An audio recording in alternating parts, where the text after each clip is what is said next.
Let's go, BX Sports Jedi Network family. Return to the Knicks. Watch along. Please, the big one, game 3. Let's go, Knicks.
Let's go, fellas. Let's go, fellas. There's the chat family, the chat family, the chat family. Indeed. Salute, salute, salute. What's up? It is game 3. Let's go. Postseason basketball here on the return of the Knicks podcast. It is the Watch Along. Hashtag no limits, Knicks, because we are a family that don't put limits on our team. Salute everyone. It is game 3. New York Knicks take on the Miami Heat in South Beach, aka MSG South. What is up? Good afternoon, everyone. I'm your host, BX Sports Jedi Kev, the Don of the Watch Along. Don't get fooled. Don't get put the wool over your eyes. Awfully imitated, never duplicated. What is up, everyone? Of course, I want to say salute to everyone in the chat.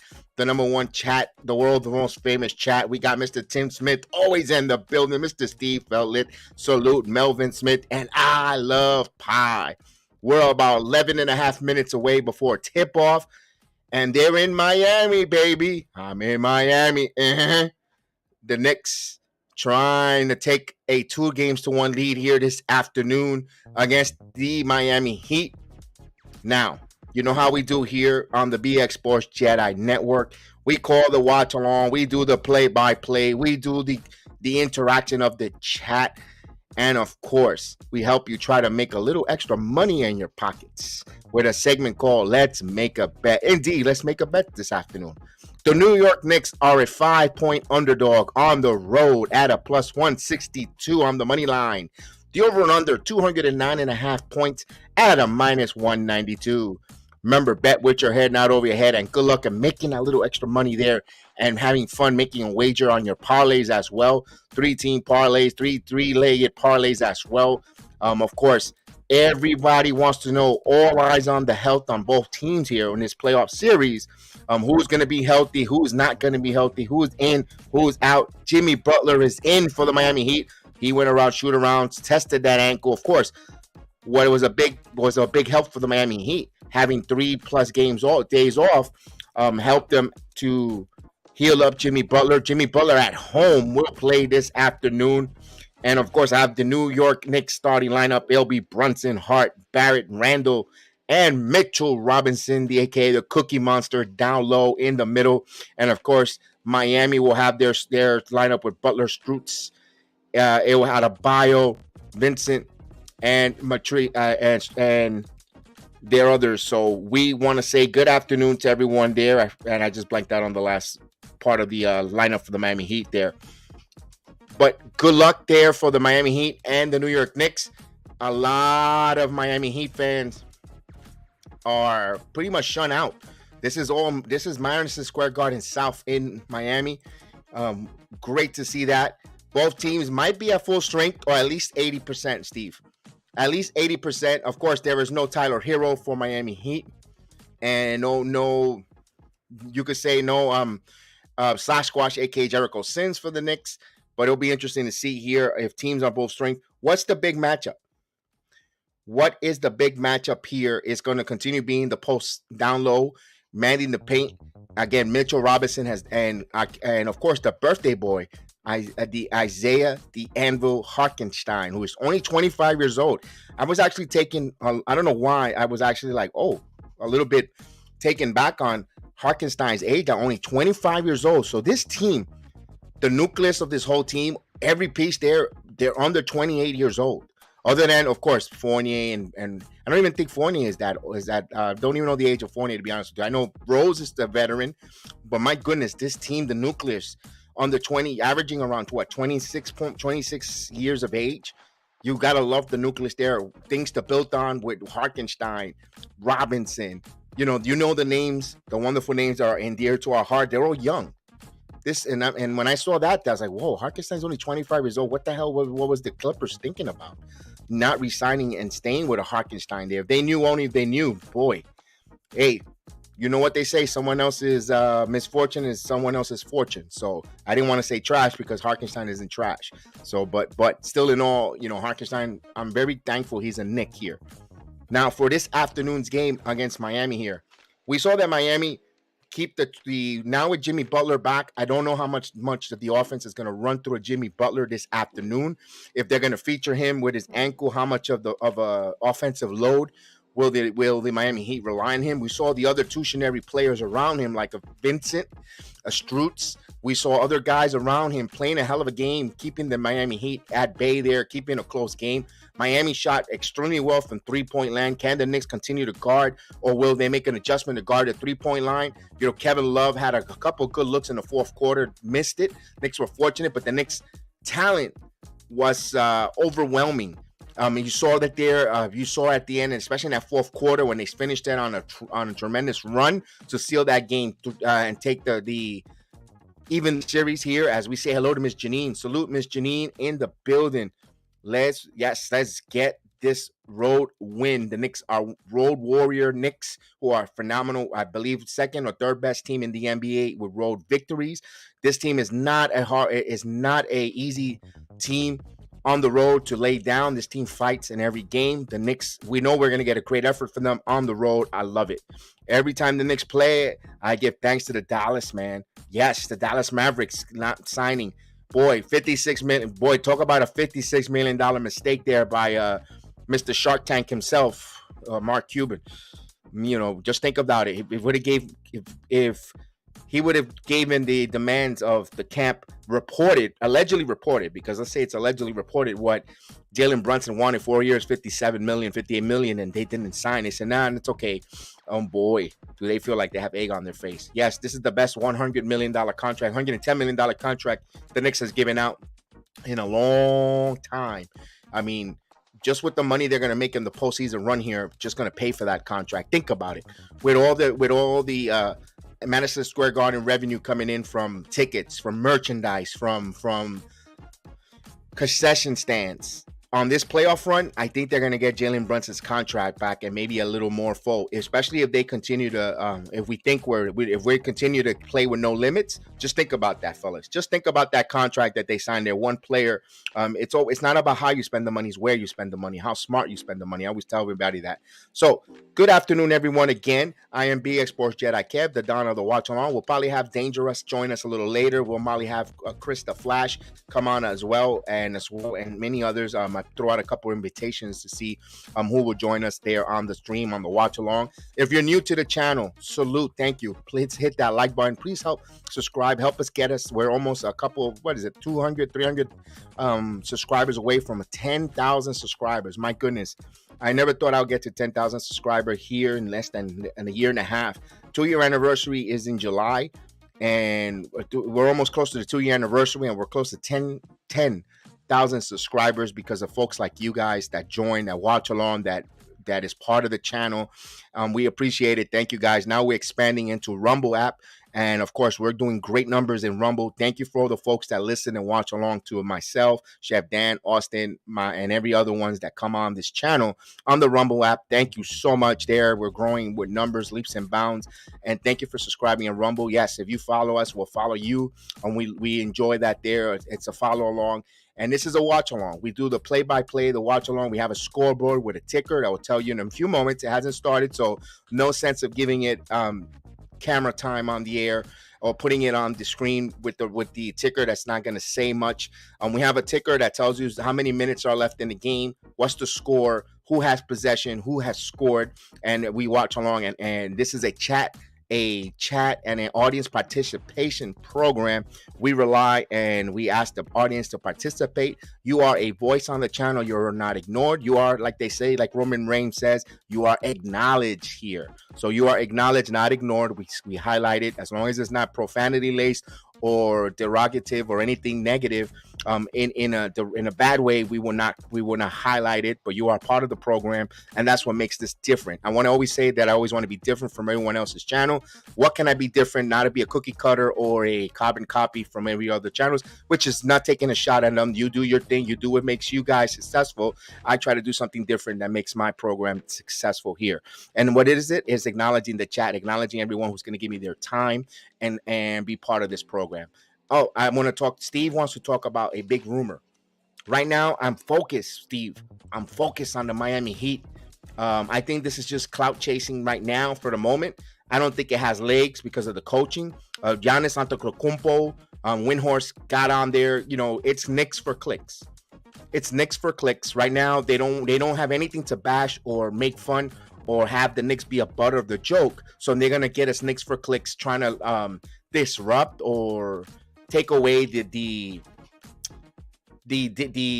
fundamentals of what the Knicks are doing here on playing basketball smart, playing well as a team, and trying to disrupt it with Giannis Antetokounmpo. I believe in a way, and I hate to say this, I believe the national media kind of are rooting for the Knicks to fall on their face so they could laugh, they could negativity sells. If the Knicks are negative, they're going to sell. People are going to tune in to see what the Knicks are going to do, and overreaction. And I think by them clicking this, they're hoping that they're trying to create a ripple in the fabric of the Knicks run here. Like, who's going to be traded for Antetokounmpo? And then the media starts going to these players who are right now all for one, you know, all in, all one, like the hashtag, like what you see there on my left side. And I think they're trying to break that. And by them putting that narrative onto the Antetokounmpo available, let's wait until the season is over. There's plenty of time. There's going to be plenty of streams, plenty of time to talk about that. I'm surprised, of course, not in a way. I'm not too surprised that ESPN threw that out, that chum. That's chum in the water, in my opinion there. But let's go for it. You know what? No limits, Knicks. We got the Miami Heat in front of us. Let's take the objection of trying to stop Jimmy Butler, Gabe Vincent, and others, Kevin Love and others right now, and Eric Spoelstra, and let's try to win this series here and possibly stamp our tickets to the next round. No limits, but right now that we do on our channel, one possession, one quarter, one half, one game at a time here. For the Knicks will be Barrett, Josh Hart, Brunson, Randall, and Mitchell Robinson are the five for the New York Knicks, as we mentioned. We'll bring the ticker in a moment here, and we are ready to go. Our team looks like they're fully healthy. Now, you're going to have Vincent, Max Strus, Jimmy Butler, Kevin Love. I forgot Kevin Love. That's the name I forgot in the starting lineup, but I mentioned it earlier. And Bam Adebayo, all the five for Miami. Miami's trying to white out the arena. Good luck with that, because not for nothing, there was a lot of Knicks fans, a lot of Knicks jerseys there. And this is not going to be a 65-35 crowd. Miami Heat. There's going to be the 35% that are going to be in the FTX arena. It's going to feel loud, and it's going to feel phenomenal there. So let's bring in the ticker. And it's, remember, the ticker's going to be always like about 30 seconds ahead of me. And I'm going to be a little behind just to give you a little bit up and down there. Buck's looking for a bad fitting coach, 2 years removed from the crown. Let's go. Let's go, ladies and gentlemen. Ladies and gentlemen, boys and girls, children of all ages. We have not a guest. No. Not a guest. Not a Halley's Comet. Not a peekaboo, but one of the main partners and founders of the channel is with us. Ladies and gentlemen, we need to acknowledge the possible chef of a Michelin star restaurant. Yes, the one and only Chef Dan is in the green room. He will make his way on. He is here, ladies and gentlemen, and it was fun to have the chef. That means RJ Barrett. Let's go as we're ready to tip off. Chef Dan, whenever you're ready, man, come on board, brother. Let's do this. Agent Super Argo in the building. Let's go. Hit that like button. Here we go. Jay Tucker as the fit tip off. Knicks win the tip off here. Brunson will bring it up. Knicks are in there blue and gray, blue and orange, and they're going from right to left, excuse me. Here's Brunson, top of the key now. Brunson feeds it to Randall. Randall, top of the key. Randall now driving, kicks it out to Brunson. Brunson back to Randall. Randall now 10 on the shot clock. Randall jab stepping on Adebayo. Randall now 6 on the shot clock. Randall baseline spins. Here's a double team. Randall, it's double team 3 on 2 on the shot clock. Randall has to push this one up and now just barely hits the rim. Rebound by Adebayo. Not a good sock selection there as we say good afternoon to Darnell Davis. What's up, man? What's up, family? Here's Butler. Butler back in the lineup. Butler stops, spins, turn around, puts up his first shot and he hits it. D. Ross in the building as Butler draws first blood, 2-0 Miami here. Here's the first 45 seconds of the game gone by here. Here's Randall now. Randall back to Mitchell Robinson. Robinson now against Love. And we get a whistle, offensive foul. No, don't start with the ticky-tack nonsense now. I can't. Now, again, Mitchell Robinson. Last game, we saw the centers getting in some foul troubles. Hopefully, we don't get some ticky-tack nonsense as we say hello to our number 1 draft pick, Johnny Davis, in the building. What's up, Johnny Davis? So, Vincent, here's the first minute gone by. Here's Gabe Vincent. Vincent with the basketball. Vincent now. Vincent had a happy meal moment. Tries to feed it up to Adebayo. Adebayo jumper, and he got it. Miami hits his first 2 shots. Joe Curry in the building. What is up, Joe Curry? Yes, indeed. The chef will be cooking. He is here, ladies and gentlemen, in the green room. Here's Randall. Kicks it out to Hart. Hart. Now, Hart. Bounce past to Barrett. Butler. That should have been a foul there. A little reach in there. No call. Turnover. Miami will have it. Miami with a 4-0 lead. Knicks cannot let them get going and get this nonsense of crowd. This fair weather crowd cannot get engaged here. The Knicks got to take them out. This is a crowd, if you take them out, they will stay seated. They got better things to do. They got to go boating. They got to go to their boats. They got to go. Here's Vincent for 3, and he misses. Here comes Brunson, and traffic stinks in Miami, so we want to get them to want to leave early. Here's Barrett. Barrett. R.J. Barrett. So he scores, and Knicks down now by 2, 4-2. 2 minutes gone by in the game. Here's Vincent. Vincent now. Vincent kicks it back out. Here's Strutz running for 3, and that's off the mark. Side rebound on Adebayo. Adebayo with the rebound. Kicks it back out of Love. Love swings it to Vincent. Vincent holds the ball. Kicks it to Butler. Butler wants it. Butler against Hart. Butler now jabbing. Here's a double team. Now he turns around, jumper, and Butler hits it. So he looks good on his ankle there. 6-2.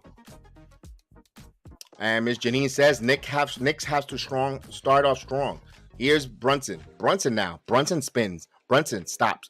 Brunson puts up the shot, and he misses that one. Rebound comes to Love. Love kicks it out to Butler. Now Butler comes in. Transition. Butler now driving. Butler puts up against Mitchell Robinson. No good. Fight for the rebound. Here comes Hart. Hart leading the break. Hart back over to Randall. Randall now stops. Kicks it out to Barrett. Barrett thought about the 3. Barrett baseline. Barrett kicks it to Hart. Hart now layup, and he got it. He finishes it.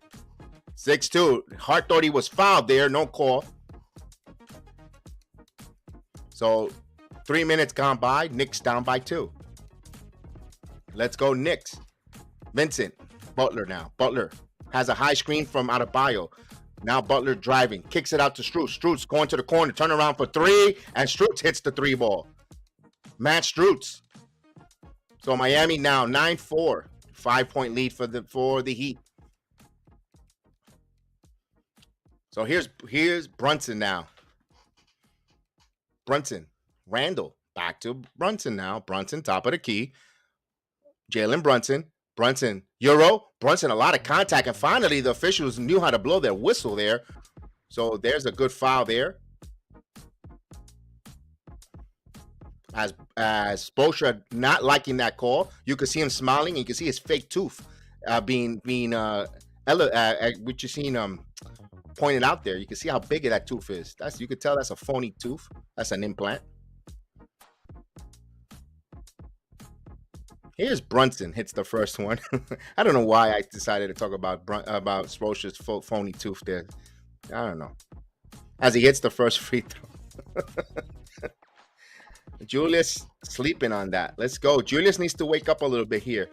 The team is, boy, this is going to be, either they make a nice victory, a nice cruising one, or they're going to fight. It all depends on, as Brunson hits two of two. The lead is now Miami by 3 with the possession now. Here's Vincent now. Vincent driving. Vincent handing it off, and good defense there by Hart. He knocks it away and off of Adebayo's hands. Good turnover. Knicks will have it. So good job there. Knicks rotating smartly there. Good help and good rotation there. So as a turnover, here's the Knicks with the ball. Brunson now. So this is called now Casino Center. Okay, they don't know what the hell they name these arenas no more. Here's Brunson. Jumper, misses, and short right into the hands of Strutz. Strutz now to Vincent. So Miami now with the possession. Butler now. Butler behind the back. He gets a screen. Goes around. Here's RJ picks him up. Butler spins. Butler puts up a shot, and Adebayo. No, Butler got the rebound. So good positioning for both guys, Adebayo and Butler. Butler not giving up on that play, so he kept trailing it. So 11-6. Here's Brunson. Hart with the ball. Hart. Back to Brunson. 10 on the shot clock. Brunson driving in. Brunson now. Brunson, he got blocked. And here comes Kevin Love with the ball. Kevin Love to Strutz. Strutz now. Strutz driving in. Layup, it's good. So Matt Strutz attacking the basket. He's having a little bit of a peacocky moment. And now here's Hart. And we get a timeout call on the floor. Mitchell Robinson is looking small on the court. Not establishing himself yet. So Miami 13-6 here. You figured Miami was going to come out a little bit blazing here at home the first 5-10 minutes of the game right now. So the Knicks got to weather the storm here, get back, regroup, and refocus here. We have a timeout on the floor. They trail now 13-6 here as we say hello to Chef Dan, who is joining us a moment here. Chef Dan, do you hear us? I'm sorry. Yes, I can hear you guys. Can you hear me? Just a little low. You sound like you sound a little bit far away. One moment. Can you hear me now? Yes, we can. All right. Listen, man. Oh, man. It's not just weathering the storm. We look terrible right now because we're not doing the things we're supposed to be doing. We clearly see what got us our buckets is RJ Barrett attacking the paint and passing the ball. And what has been the last few buckets that haven't worked? Julius ISO. Brunson ISO, Brunson ISO, Brunson ISO.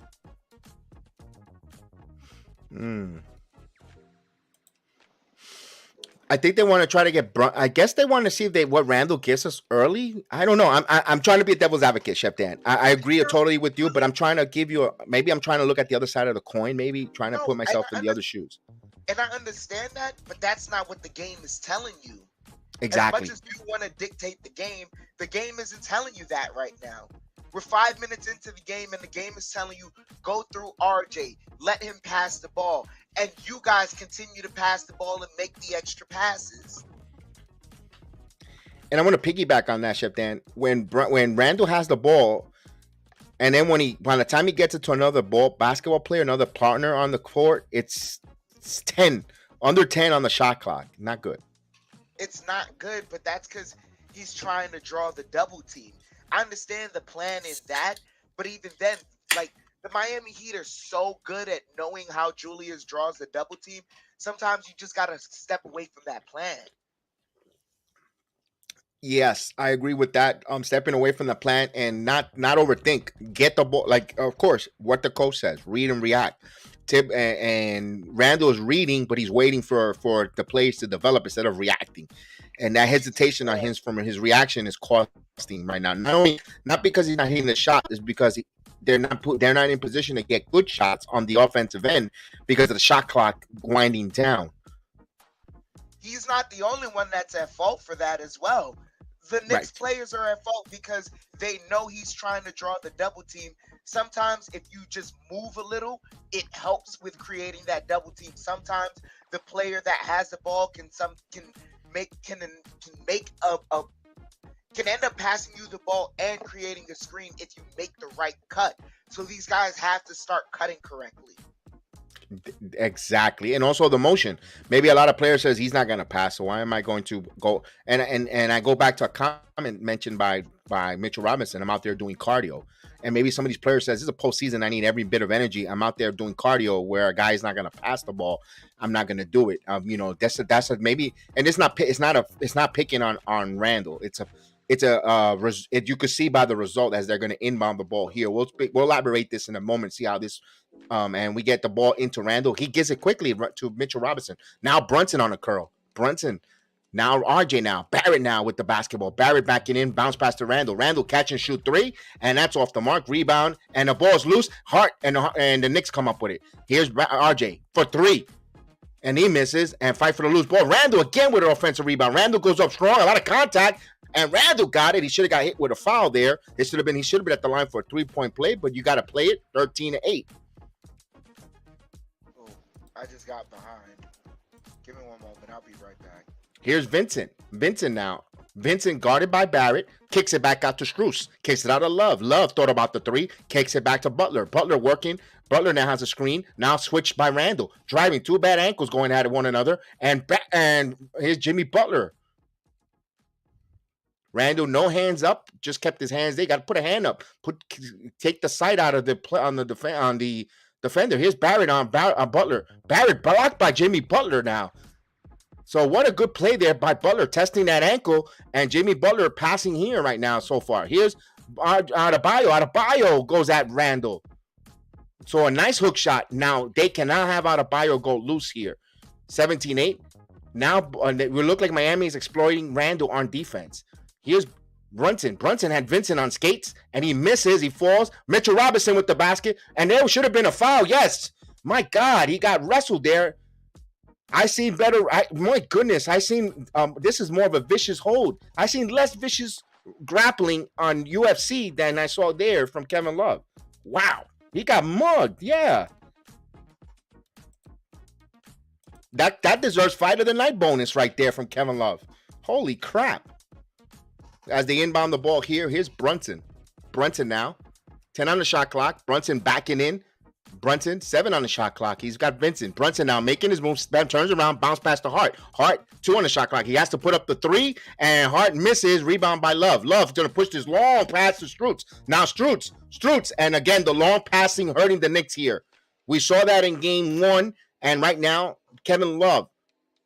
Miami now, 19-8. They're building up a lead here. Here's Randall. Randall now. Randall puts up a wild concession start. He gets his own rebound. Lucky that ball found him. Randall going strong, but Mitchell Robinson there. And Randall thought he was fouled. A lot of contact, though. There's a lot of contact down low. Refs are not calling it. They can't be calling ticky-tack on our centers either. Here's Adebayo spinning. Turn around. Good job by Mitch. Strutz. 13 on the shot clock, though. Here's Strutz. See how they get deep in their offense? Now Strutz. Under and he's burning Brunson on defense. Matt Strus, another non-tertiary player playing above their head here. 21-10, timeout on the floor. They're having career years. The Strutz, the Vincents, these non-tickle players, the second players are having too much comfortability there, and this cannot happen if you're the Knicks. And Brunson just got beat there in transition. You got another timeout on the floor. This is terrible. And it's not, and they're not down by much. They're down by 11. Like that's the crazy part. Like as much as we're feeling bad right now, like how do I say it? We're okay because we're on the road and we're supposed to be down. I'm not, playoffs. Dan, you see me right now? They're down 21-10 and they don't look so great. I'm not worried. I'm not I worried. watched Yeah. this. I watched this team for so long. You know, and this, me and you do so many of these watch along games, and the way they play all these, mostly all the 80 plus games that we've been calling, and I don't know why I don't feel worried. I don't. I'm like, okay, Miami's gonna have that because they're at home.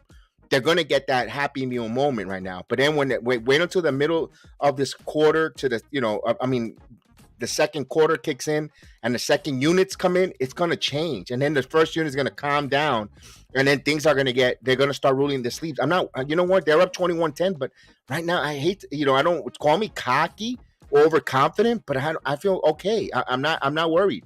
I don't know why. I don't know why, Chef Dan. I don't know. It No, could be here's the ignorance crazy or what. part. It's Lilith, and this is another thing that we have to notice, and this is how you play off of it.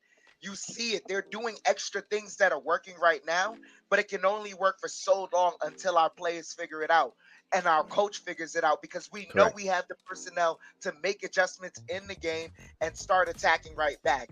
But it's okay that we're feeling. I need it cheesier.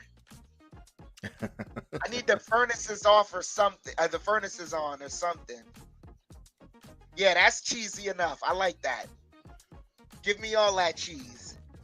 And the thing is only it's just now. If that's the cruise, that's probably the Circle Line. That's probably the. I'm sorry, that's not no Royal Caribbean, and that's no Royal Caribbean Carnival. That's a Circle Line little cruise right now, buddy. Because I ain't Nah, worried. that's I ain't worried a jack. I ain't worried about that. I ain't worried I'm about not the worried street. about, because they could listen. They make an adjustment here where they bring some high energy players off the bench. You know, of course. Now, of course, here's another thing though that we got to quickly. I think quickly cannot stay missing in action. MIA.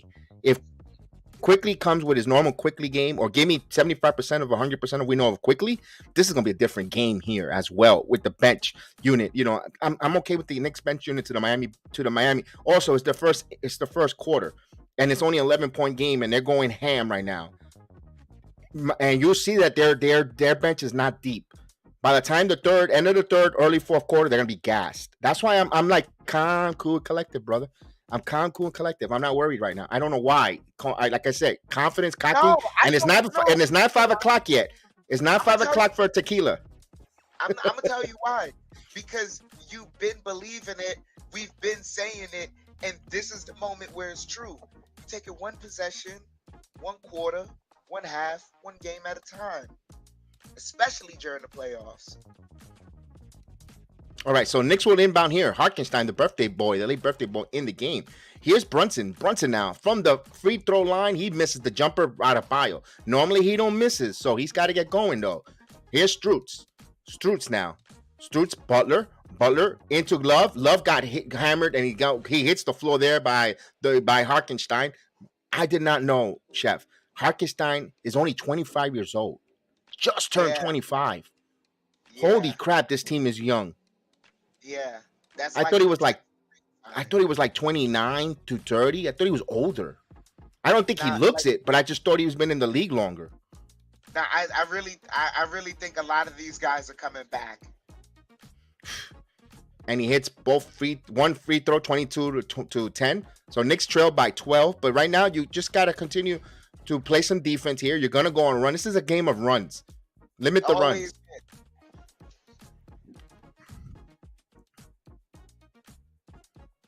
And here we go. He hits both of them as the Miami Heat jinx is in the game. The Miami Heat jinx is DJ Fat Khaled. You and I both noticed that big blue Here's Hart. dinosaur. And he hits it. Hart goes to the basket attacking 23-12. He's a jinx too. So I'm okay now, even better. Because he's a fraud. You know where he got his roots from. Here's Butler. Misses. Rebound Hart. Hart now. Gives it out to Randall. Randall thought about the three. Now Randall driving baseline. Randall going attack. That's what you got to do, Julius. Attack the rim. 23-14. Adebayo now. One-on-one against Harkenstein. A lot of dribbling. Now Adebayo now leans and got it. He got Harkenstein in an awkward position. Good adjustment there for Bam Adebayo. 25-14. Rebound. Here comes Brunson now. Brunson, Randall, top of the key. Adebayo was 6 points early. Here's Randall. Randall, a lot of contact, no call. Randall now driving in on Adebayo. A lot of contact, a lot of physicality, no call there. Okay. Here's Adebayo. Randall needs to get back up and stop soaking on the floor. And here's down low to Butler. Butler has the mismatch. Adebayo now with the floater, and he misses. Rebound by Brunson. Here's Brunson. Boy, Miami would have hit that one. That would have been a big swing. Here's Brunson now. Brunson on Vincent. Brunson spins, turn around, left hook, in and out, in. So Brunson, calm, cool, collective. 25-16. And here's Vincent. Vincent spinning. Vincent now. Vincent. He's going to fall away jumper, and that's more like Vincent's shot. And rebound here, misses. Here comes Hart. Hart now. Hart lost the ball, and it comes the other way. Turnover. And Jamie Butler with the slam. So the turnover there leads to an easy bucket there. 27-16. Momentum. Yep. That's a momentum swing. Butler with 10 quick points. And they're trying to double team up high. Here's a double team taking the ball out of Brunson. Here's Hartenstein. To Hart. Hart now. And now stripped there by Butler. And they're going to say last touch by Hart. Now, another turnover. Butler, quick hands there.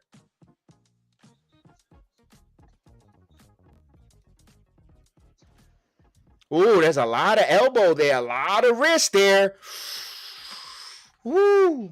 That was a foul. Here we go with the officiating again. They've been shitty all 3 games. Yes, I said the S word because that's they can't even, they're not even merit for. Be letting it fly. No, but they were bad. Brothers and then Foster. Here's Lowry. Here's a 3. And misses. Rebound Randall. Randall's gonna push here. Randall now. Randall hands it off here to Brunson. Brunson shaking and baking. Stops. A lot of and then he had Martin in the air. No call. Brunson came a little awkward down on his elbow, on his ankle. Here's Hart cutting. Hart now. Hart backs off and back to him. 3 on the shot clock. Randall step back for 3. And he misses side of the rim. Zeller with the basketball. Here's Butler. So Miami playing a little suffocating D here. So it's 5-on-8 here so far early here. Here's Butler. Butler and Hartenstein with a block. I'm surprised they didn't call a foul. And there's a loose ball foul there. Midcourt line. It's about time, right? Woof. Yo. I gotta mute myself. I'm sorry.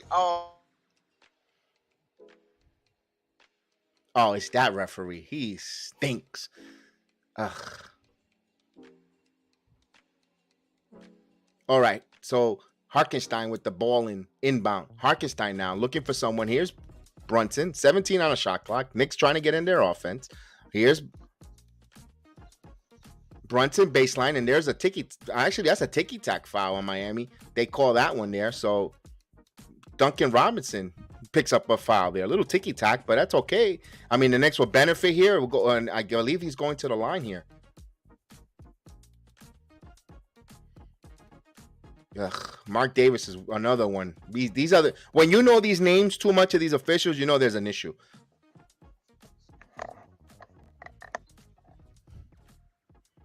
Because you could, if I ask you, give me 3 Major League umpires, you can't get him. As Brunson hits the first free throw, as Jay getting her salute. Jay, let's go Knicks.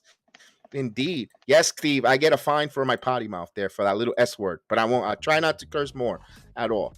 I don't like to use any profanity, as you know me as you watched along. But man, these playoffs been pulling a little bit of them out of me, especially the officiating as Brunson hits 2 of 2. So Knicks down by 9 here, under a minute. And Lowry, I would attack Lowry every time he's on the floor. Make him suck win. Right now, I won't even let him roll the ball up. Go get him. Pressure it. I will make him suck win all afternoon. And we'll find out how good his conditioning is. Here's Lowry to Zeller. Zeller, you can't have that. You can't have balding Cody Zeller come in and score like that. Here's Jalen Brunson now. Brunson shaking and baking. Brunson going in. Brunson drawing in and got it. That should be a 3-point play. Count it and 1. It is. It's about time the officials see that. Yeah, Julius has to bleed in order to get a foul call. Oh yeah, he got, my goodness, man. I saw a lot of grazing on the hands, not more than I ever seen, even on a nightclub on a Friday night. Holy crap. Brunson with 8 points, trying to add to his total here. And he does. He has 9 points. Knicks down by 8, 29-21. 37.8 seconds. Knicks need to defend here. Here's Lowry. Lowry now. Miami could go 2 for 1 if they wanted, but not now. They passed that opportunity. Here's Butler.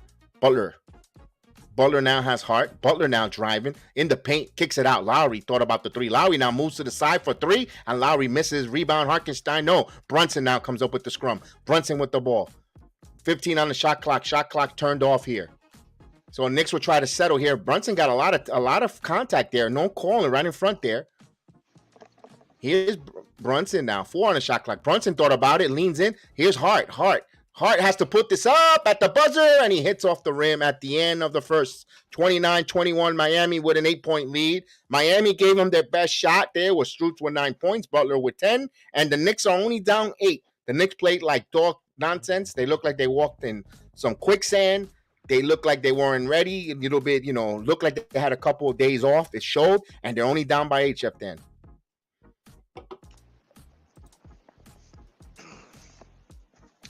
Yeah, the pivotal plays of the game so far within that first quarter were turnovers. Someone said it earlier in the chat best. It was 3 Josh Hart turnovers that happened where we could have cut the lead to even more, or we could have been potentially, made it a 2-point game, or we could have been in the lead.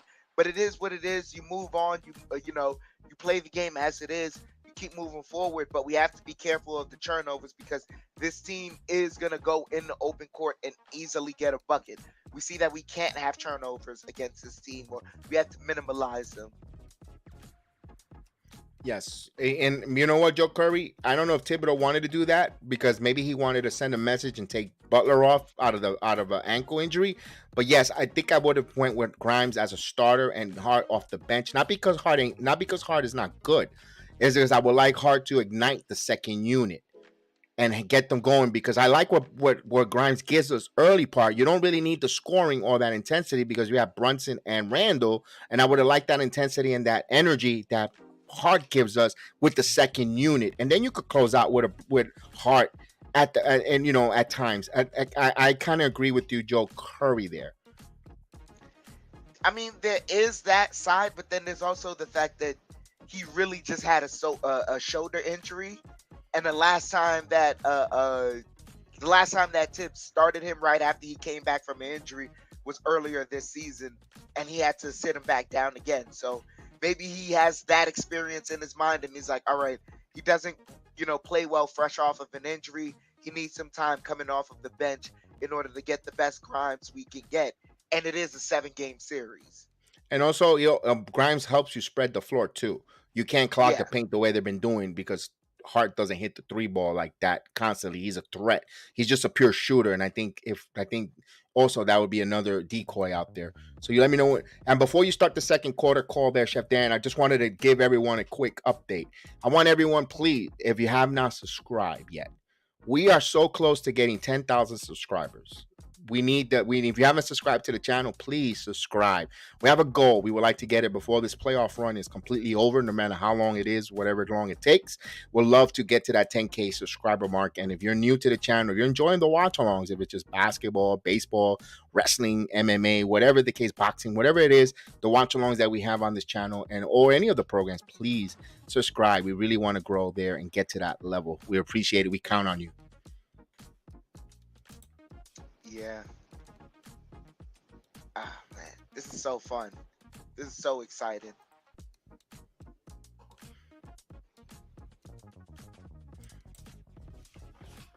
Still in a commercial break here. Yeah, we're waiting for the commercial break here. Let's go Knicks, baby.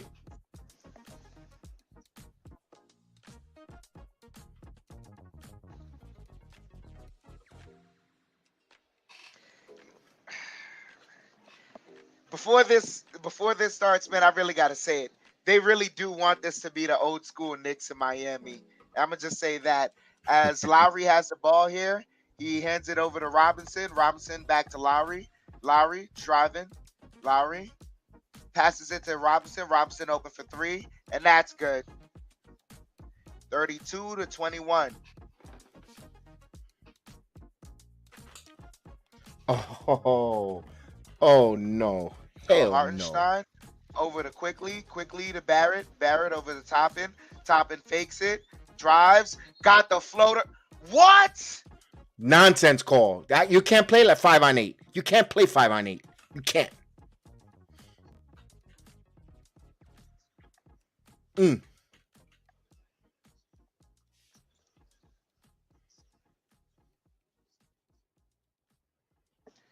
So Martin bringing the ball up. That's a terrible call. They get it to Lowry. Lowry over to Zeller. Zeller kicks it. And Highsmith hits the three. And then he's out there posing with throwing a 3 sign. You piece of crap. You barely get off the bench. Get out of here. I hate when they Barrett do with the ball. Barrett driving. Barrett floater. Got it. that. As this gets going more, I'm starting to dislike this team. This Miami Heat team. I never liked them. As they pass it around, Martin fakes it, drives, layup misses, and they call a foul.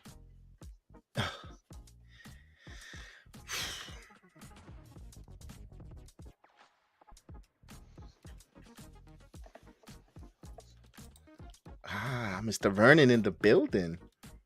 He's on the road, so we got to make sure he stays on that road focus. So we make sure we give that play-by-play so he can listen in. Thank you, Vernon, for taking us on the road trip with you. So Martin to the line for the Heat.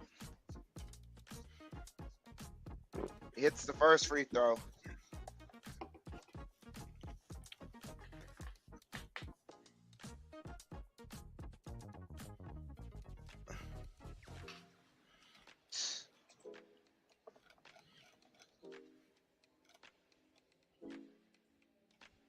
Martin misses the second one. Ball don't lie.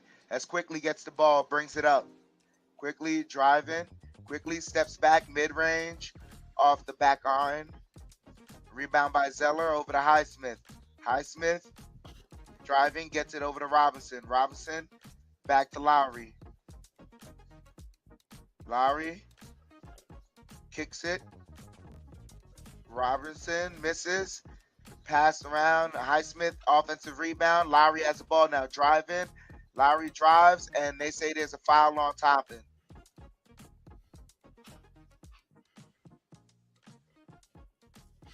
If the officials are going to take out the second unit, this is going to be a tough one to come up because the second unit is getting called for ticky-tacks, man.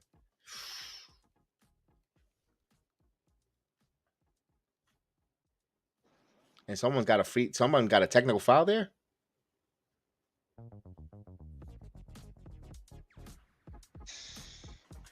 I'm sorry. I don't want to preach what I'm about to preach, but it's going to be difficult. You know what I want to say. Barrett got picked up with the tech, just to give you an update. Rightfully so. Oh, because Barrett fouled the ball against the backboard, against the thing. Really? You're going to give a technical foul on that? Other guys do other stuff when LeBron pretty much jumps him down like a fool and you don't give a tech there?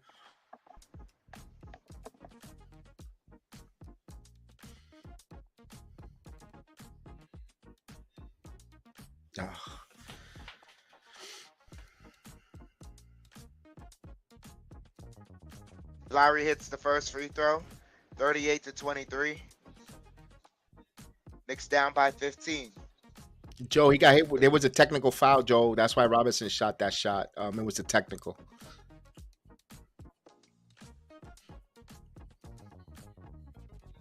Lowry makes both free throws.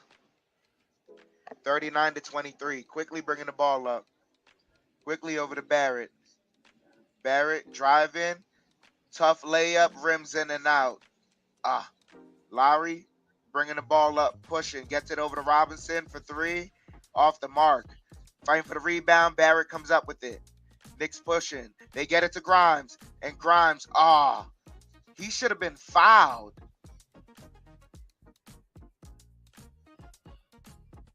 As Lowry stops, kicks it to Zeller, and Zeller gets the roll. Zeller's been punishing Hartenstein on that roll. And Knicks call timeout as it's 41-23.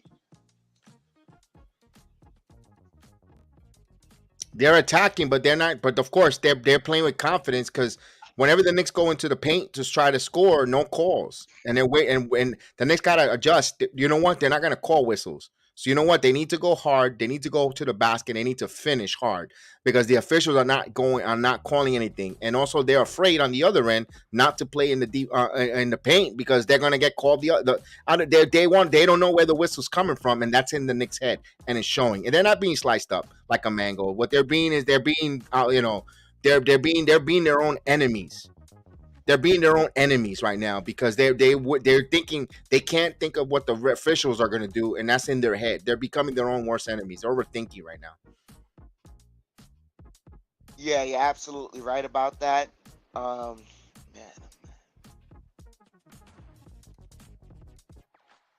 They need to start showing the inside presence as well. Yeah, we're getting smacked, especially in the paint. Miami's just slicing, doing whatever they want, making it look so easy. The bench, Argo, the bench, we don't have a bench. Quickly's disappearance is just hurting us.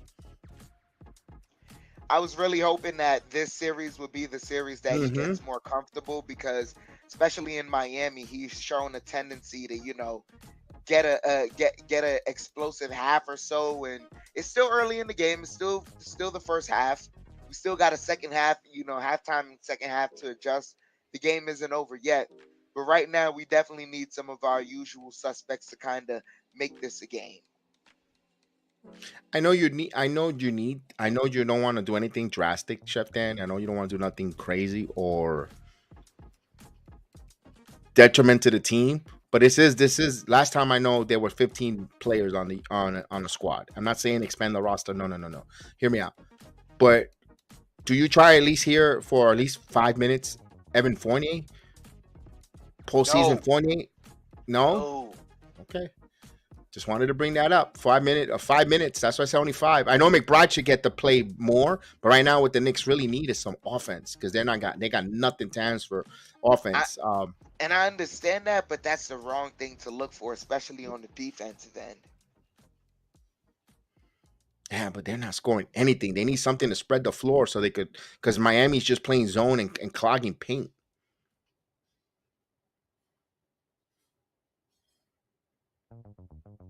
That's why I said Fournier, because who come on in there instant buckets who could shoot the ball, and spread it and go, wait a minute, we can't continue leaving Fournier because I know Miami's gonna dare the Knicks to shoot the 3 ball open. And if you got a guy who know you could rely on a Fournier who can give you a couple of threes, then it changes a little bit of the but no, I see that. I just threw it out there. I don't want Fournier to come in either because he doesn't play good defense. I'd rather have McBride in there.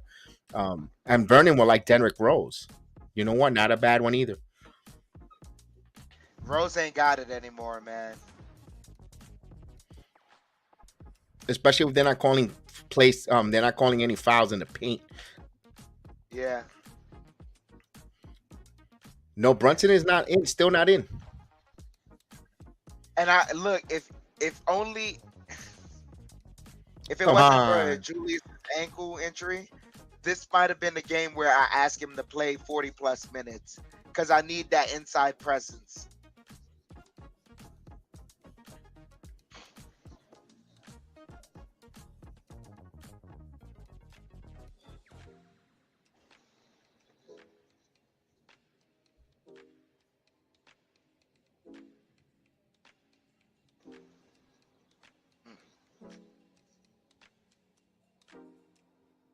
Chef, I think you might be behind. Yeah, I am. As Lowry is pushing the ball and misses, and they call a foul. We're at 9:04. I don't know how far you're back. I gotta refresh it constantly. That's why I miss MSG. As quickly as at the line. Quickly hits the first free throw, 24-41.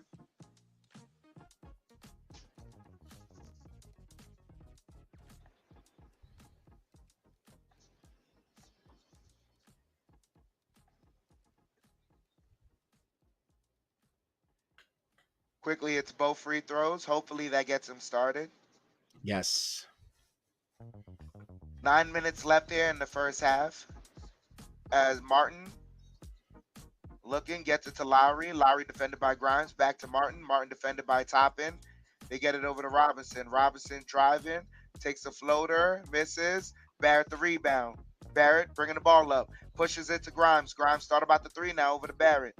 Barrett wants a screen. Barrett open for three. Pulls it up. Off the back iron. And Lowry pulls up for three. Got it. In transition. That's a swing play right there. Yep.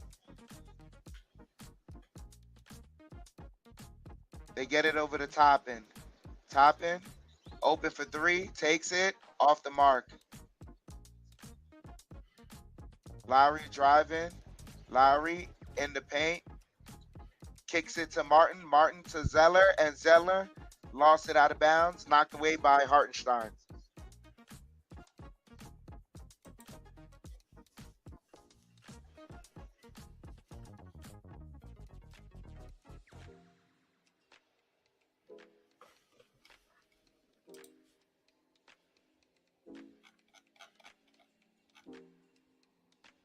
Lowry inbounds it to Butler. Butler pulls it back, has Grimes on him, now hard. They get it over to Robinson. Robinson driving, kicks it to Adebayo. Adebayo spins, fall away, misses, and they come up with the rebound again. Lowry has the ball, driving. Lowry kicks it. Robinson for three, off the mark. Hart gets the rebound. This dangerous. It's quickly pulls up for three, and that's off the mark. Lowry with the rebound. Lowry to a cutting Robinson. Good defense, and Grimes almost, and he comes up with the ball. Driving, gets the layup, and one! Yeah, let's go. Damn. We need that. And we need some subs. Let's go, second unit.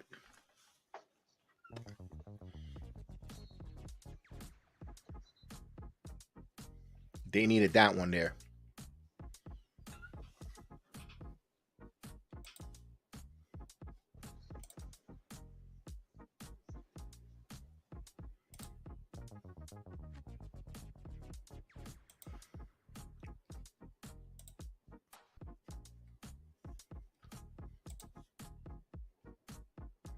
Grimes hits the free throw. 28-44. Knicks down by 16. So, Lowry drives, floater, misses. And Randall almost came up with it, but Martin has it. Driving, spins, fall away jumper, misses, but they call a foul. Look at Hart, the way he walked away. He knows the refereeing is nonsense. He walked away like, oh, come on, really, guys? Why? Look at the replay. No contact. He tripped over his own feet. That's why Hart turned around and says, "This sucks." You just, man.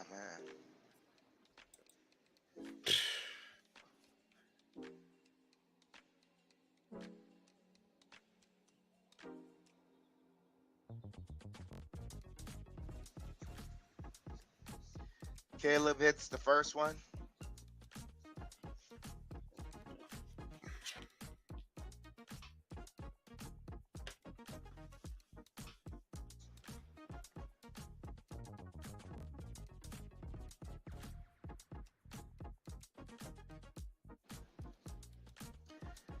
It's both 46-28. Brunson brings the ball up.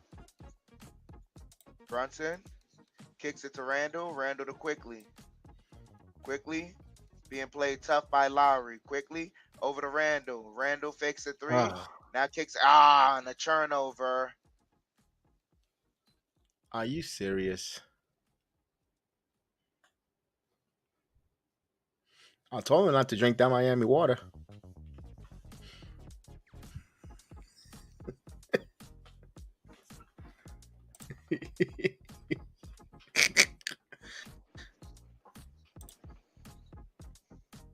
They get it to Love for three. Off the mark. Hart the rebound. Hart bringing the ball up. Hart pushing. Hart, Finally. Euro foul and one. Let's go. Finally, the officials blew a whistle. Yes, Bruce almost clotheslined them there. Crap.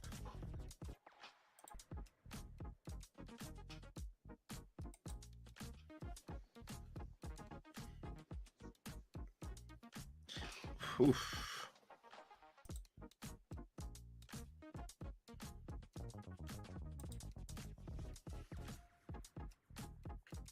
Yeah. And Hart makes the free throw. Knicks down by 15. 31-46. As Vincent brings the ball up. Defended by Quickly. Gets it out to Adebayo. Back to Vincent. Vincent pulls up for three. Off the mark. Randall with the rebound. Randall gets it over to Hart. Hart over to Quickly. Quickly corner pocket three. Got it! They needed that. They needed Timeout that. by the Heat. Let's go! They Let's needed go that. quick! Let's go quick! Let's go. Let's go, man. Especially being down by, it was chipping away, and we need quickly to get back in it. If you could get this under single digits before halftime, you could actually, there's plenty of time to actually take the lead before half. But if you're the Knicks, if you're within 2 possessions before halftime, that's a victory, depending how Miami, the way Miami came out, how they looked, and how the Knicks looked sleepwalking in that first quarter. So right now, chipping away, it's still, Miami could go right back on a run as well. You got to still play defense. It starts with the defense, like Melvin Smith said. Defense. Want to say hello to cousin, Mr. Cousin Carlos V in the building. Salute. Look like the Knicks were hungover. Salute, cuz.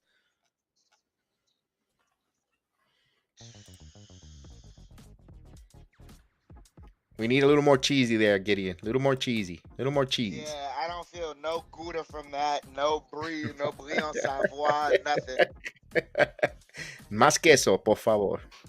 Yeah, that was like dollar store. That was like government cheese. I don't need that.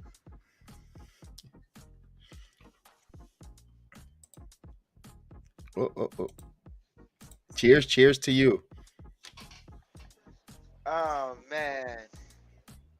I actually need a refill, but it's not even 5 o'clock yet. It's not even 5, but it's that time though. It's 5 somewhere. It's 4. It's 5 somewhere.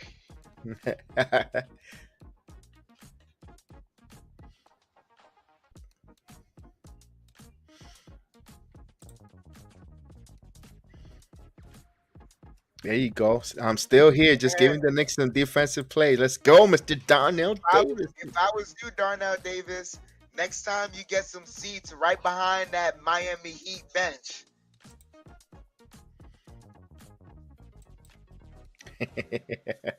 Man, Chef Dan, I was torn because I'm all these different places to be at, and I'm still. But you know what? I don't regret one bit being here doing the play-by-play at home, because Miami's only a half skip away. I could have been in that game. I could have been in Tampa. The Yankees are in Tampa, but the Yankees aren't been so great. But they're in my city, and also I could have been right now in the beautiful island of Puerto Rico watching the WWE. Oh my God, that SmackDown was on fire! And tonight, Backlash. Are we doing the watch along? Are you off? Are you or are we going to review it? We'll watch it along, then we'll review it afterwards. I think that's what the best way to do. I think I can do that. I think I can do that. Yo, as Tampa takes a 2-0 lead, the Yankees are struggling. I was so jealous of whoever got that jacket that Bad Bunny had on. And that's whoever on the camera side too. That's on the friends and family side too. Whoever that jacket went to is a friends and family of somebody in the WWE. That's where the friends and family sits. Usually, that's a little bit of an inside behind the wall there in the WWE. Right, so I'm jealous of whoever got that, because me too. My gosh, that was a nice jacket too. Oh my! We'll talk about that more at the halftime. Yeah.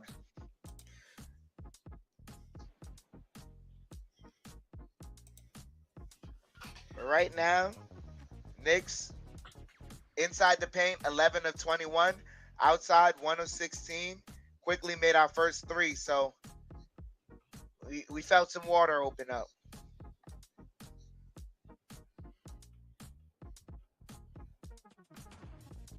Heat inbounded. Vincent pushes the ball up to Adebayo. Adebayo over to Love. Love back to Vincent. Tough defense by Quickly. Over to Butler. Butler driving around. Butler kicks it out to Love. Love ran off the three-point line, bumping with Hart. Love off the bank. Got it.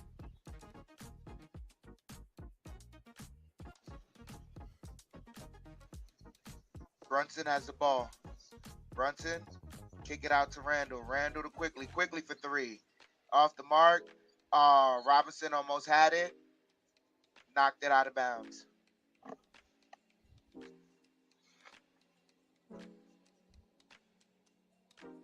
No, come on, man.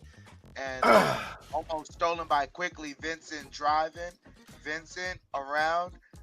That could have been an offensive foul. Exactly. Brunson driving. Brunson kicks it out to Quickly. Quickly driving. And they call Quickly for traveling. Officiating is terrible.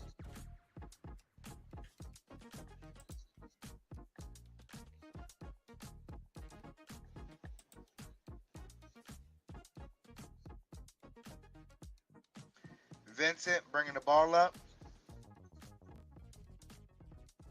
Vincent over to Butler. Butler. Brunson with the double. They kick it out. Passing it around. Vincent. Now double. They kick it out. Love open for three. Off the mark. Robinson the rebound. Brunson bringing the ball up now. 4:45 here left. Brunson working the dribble on the right-hand side. He's getting into the paint. Pulls up mid-range. Got it. Butler draped over him. Still got it. And Brunson gets the foul. They say it's not that they're not counting the basket.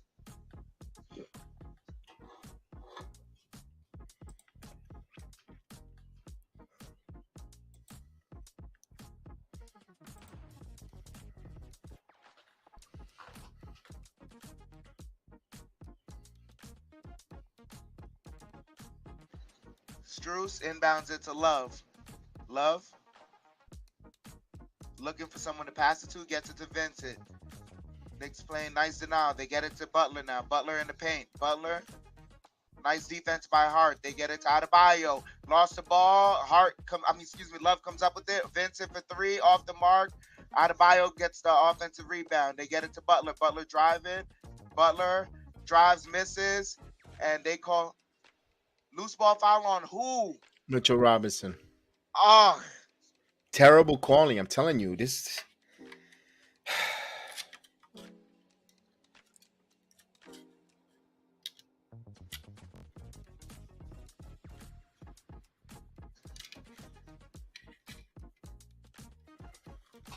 You can't play. You can't win like that. You can't play like that with officials calling these type of ticky tacks and stuff. I'm not like the Knicks are playing the right way right now. They need to do a little bit more, but you just got to keep going. Adebayo's to the line. Taking forever.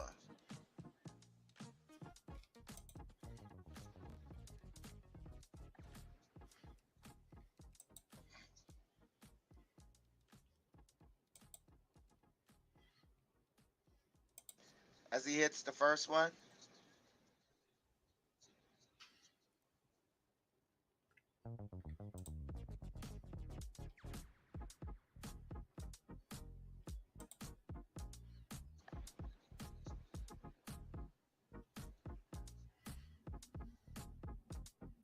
Misses it. Ball don't lie. As Brunson bringing the ball up. Brunson driving, kicks it out. Hart fakes the three, kicks it out over to Brunson for three. No good. Adebayo gets the rebound. Fuck. As they pass it inside to Butler. Butler bank, misses. tipping. Love, they get it to Robinson. Robinson now over to Hart. Hart pushes to Robinson, and Robinson, they call it offensive foul.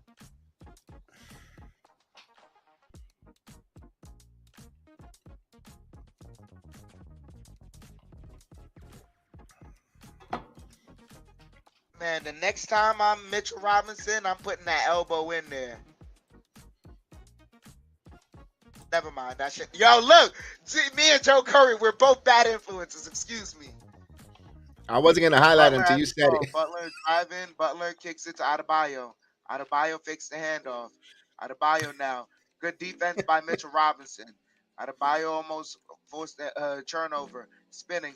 Fall away jumper. No good. And Butler gets a rebound. Love for three. Off the mark. Brunson gets the rebound. That was a lot of deep. And quickly open for three. Got it!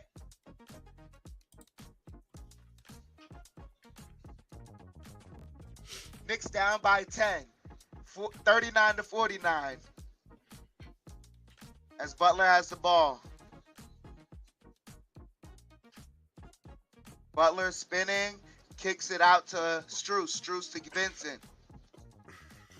Vincent, deep three, off the mark. Hart comes up with the rebound. Hart pushes it to Randall. Randall pulls up a three, off the mark. Fighting for the rebound. They say Heat ball.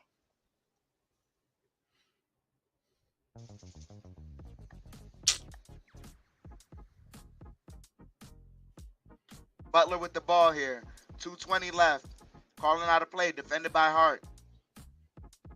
Butler now defended by Robinson. Spinning around. Got the foul and the bank.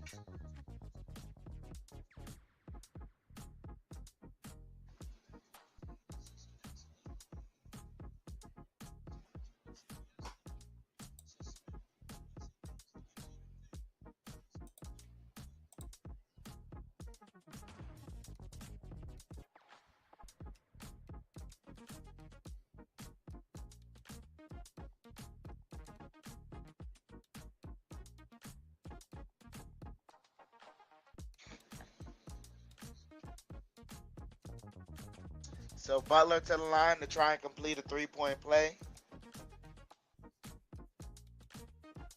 Ball don't lie, he missed it. Randall to rebound. Randall bringing the ball up. Randall kicks it to Brunson. Brunson for three. Hits the front iron. Should have stepped into it more. As Butler's running, pushing, kicks it to Vincent. Vincent over to Love. Love to thing. Love driving. Wrap around to Adebayo. And Adebayo gets it off the bank. Knicks were playing good defense. It was just better offense.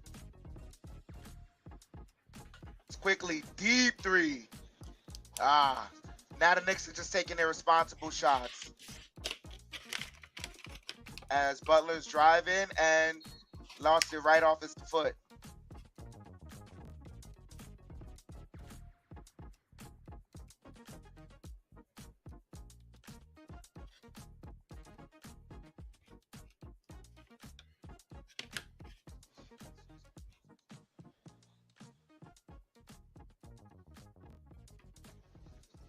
So Brunson bringing the ball in. Quickly sits down and Barrett's back in for him. Brunson working the dribble. Has Vincent. Shakes him. Gets it over to Hart. Hart over to Randall. Randall, 5 on the shot clock. Randall spinning. Kicks it out. Barrett for three. Off the iron. And what do they call? Foul on the Heat.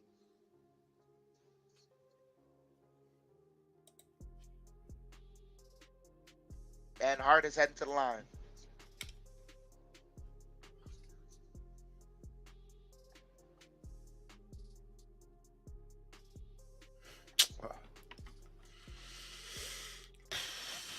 It's frustrating.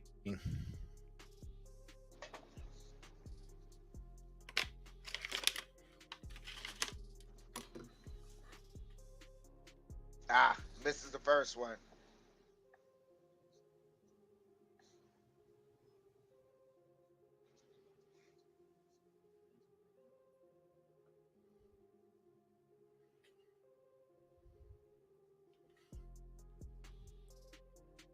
Misses both.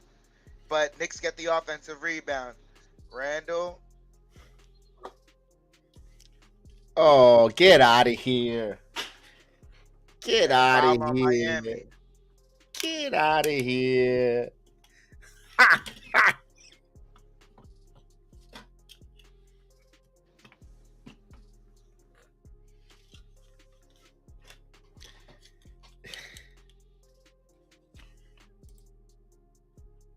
They changed it to a Knicks foul. They're saying it's an inadvertent whistle. Wow. Wait, so they just blew the whistle and then said to turn over on the Knicks because they heard the whistle? They changed their mind. And then Butler gets a foul and one.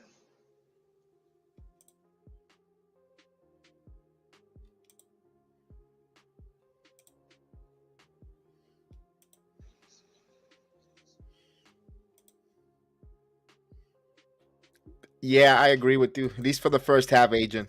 The officials talk totally. Oof.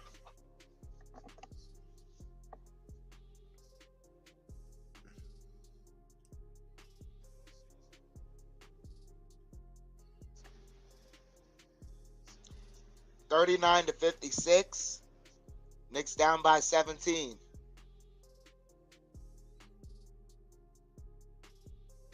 Brunson has the ball. Brunson gets the screen here. Brunson driving, gets it, and the foul.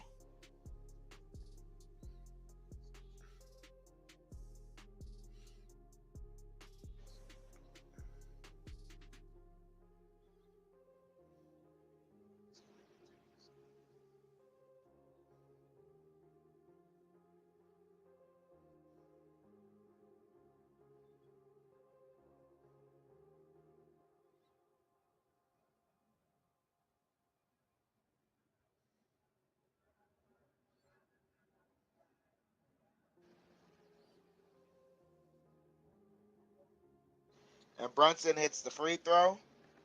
42-56. No way! Come on! They get it to Lowry for three. Sorry about that, Chef. Barrett with the rebound. Barrett bringing the ball up. Barrett gets it over to Randall. And Randall bumped from behind. And they call Randall with the foul. How is that? When Lowry was the one that initiated the damn contact.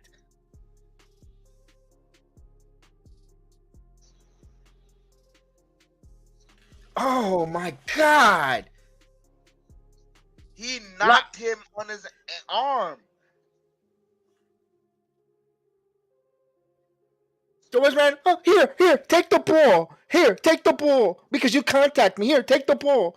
I don't get this. These idiots, officials, never played an ounce of real basketball on the court. Because if they did, they know that's part of basketball. You know what? A bunch of idiots. I never played basketball. And if they did, they probably played in the local YMCA like a bunch of idiots against other old farts. They never played basketball the real way, man. These damn idiot referees. My God, they're terrible.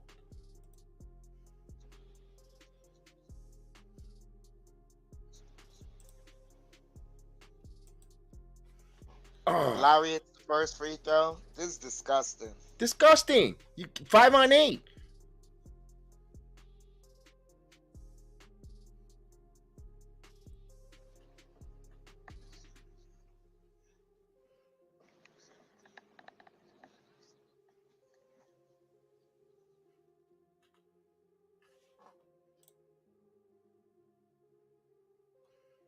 Coffee. Salute, Coffee.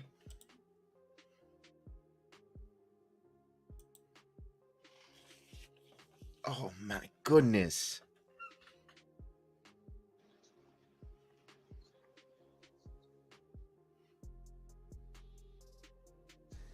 So, 16 seconds left, down 16. Brunson has the ball here. Gets a screen. Spins it. Randall fakes a three. Step back three. Got it!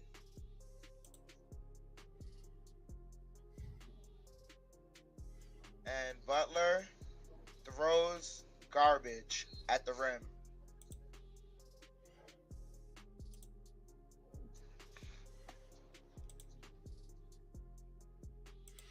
Uh, so we get to the half here. Knicks trail 58-45, down by 13 despite shooting 3 of 16 from three-point land. They're doing shooting three of 16, only down by fortunately be only down by 13.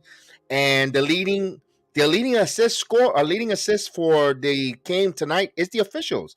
The officials with about they got out of those 61 Miami points, they got 18 assists on those. So they're doing NBA record for these officials here for a half. I think this is the most assists by a NBA official in NBA history here. My goodness, because it feels like it. Ugh. Ugh. And we're gonna say salute to Mr. Kofi and joining us from Ghana. Salute to you, Why man. does it This feel is like we have special guest referees from the WWE out there? It always happens. It feels like it. And this is the thing that sucks. Mark Davis, Tony Brothers, Scott Foster's. Again, you shouldn't be knowing the officials' names like that. They should not be household names. They should not be the pinnacle point of the game. You should be talking about the players: Jimmy Butler, Bam Adebayo, Gabe Vincent, Julius Randle, Mitchell Robinson, not the damn officials. When the head officials, the crew chiefs, and their officials are known and feel like they're a superstar or they feel bigger than the game, there's a problem here. There's a damn problem here. There's a problem when you know the names and you hear the name and you go so and so. Ugh. When you hear Scott Foster, you go ugh. When you hear Mark Davis, ugh. Yeah. There's a problem with that. There's a big problem when it comes to the NBA when you're starting knowing the official's name. When you hear the name of the crew chief and you go quick with the next thing that comes with is ugh. That's a problem. And that's not the reason why the Knicks are trailing, but that's a big component. I'm not saying, oh, it's all the ref. You guys are putting excuses. You're crying about the Knicks not because officiating. No, the Knicks are again 3 of 16 from 3-point land. That's terrible. If you're 3 of 16 and you're down, but if you could still be down 3 of 16, and this game could be easily be a 5, 6 point deficit, not a 13. In my opinion, with all these nonsense and you're taking players out of the rhythm when you start calling fouls, when you start calling nonsense non-fouls in the paint, not allowing your big man to get physical the way they did against the Cleveland Cavaliers. Because if the minute there's a illegal screen, illegal touches, nonsense calls on our centers can't establish themselves here. It's like the officiating or the league knows well. The Knicks are more physical down low when Hartenstein and Robinson to the Miami Adebayo and Zeller, and we're gonna make sure we're gonna make it balanced so it doesn't feel a disparity, so the Knicks don't overpower the Miami Heat. That's what it feels like watching these games here. It's like the officials are taking the Knicks front court out of the game with the whistles.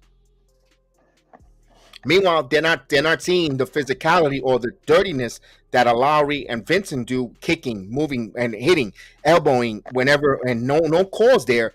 They don't call those plays, especially for the loose ball rebounds. But meanwhile, anything the big men do to be a little physical, or just because they're gonna call those ticky tack. That's not the way. Let's be balanced here. And again, it's not the reason. I'm not saying it's all officiating while the Knicks. They're pre-trip shooting the three ball. They're not hitting the shots. They're not getting in trend. Look, they held them for 29-point halves, quarters here. The Knicks did. Just think about all those assists that the officials had on those. It's just the Knicks got to continue to play. And I don't know where they go here. They can't let the referees get in their head. You know what they need to do, Chef?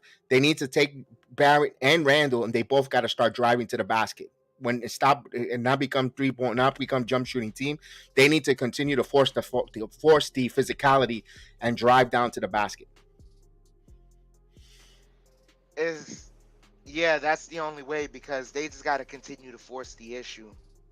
And it's in the right way. Don't try and recklessly drive, but really continue to force the issue.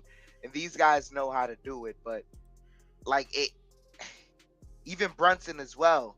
Like he knows a way to force the issue, and sometimes he's getting the switch he wants, sometimes he isn't. But he's got to find a way to force the issue. All these guys, I know we're putrid from the 3-point line, and we do need some threes to balance things out. But we also need an inside presence because as much as the game has no flow, It's because we don't have a presence right now. We don't know what's sure enough to get inside the paint. And again, game 1 and game 2, the Knicks were scoring in the paint. They were dominating in the paint down low. Then and we saw a little bit in game 1 they were outscored. They had 40 points in the paint before half.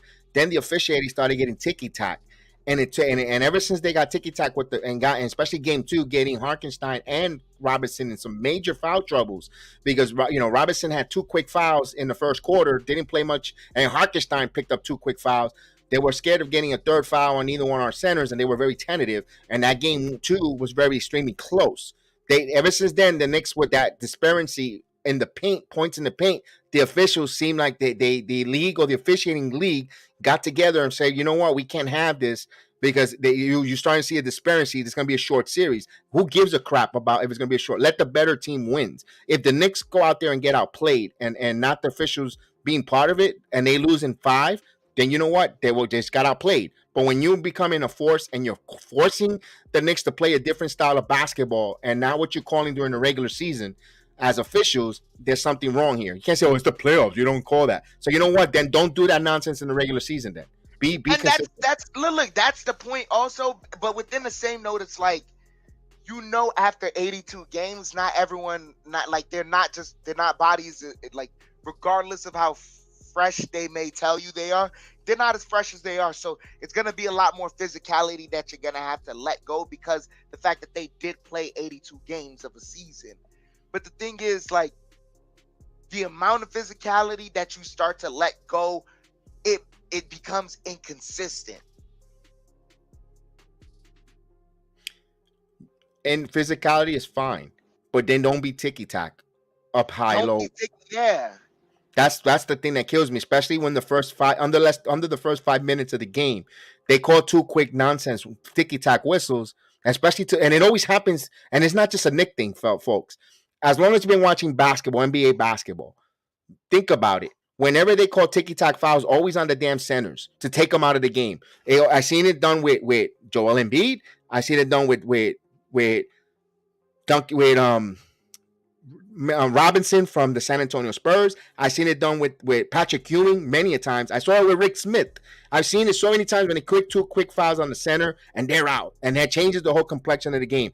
I don't know why the officiating do that. Why do they have to inject themselves? And it happens in all the eras of basketball. Because at the end of the day, they knew it's a guard-driven league. The guard is what brings the most money.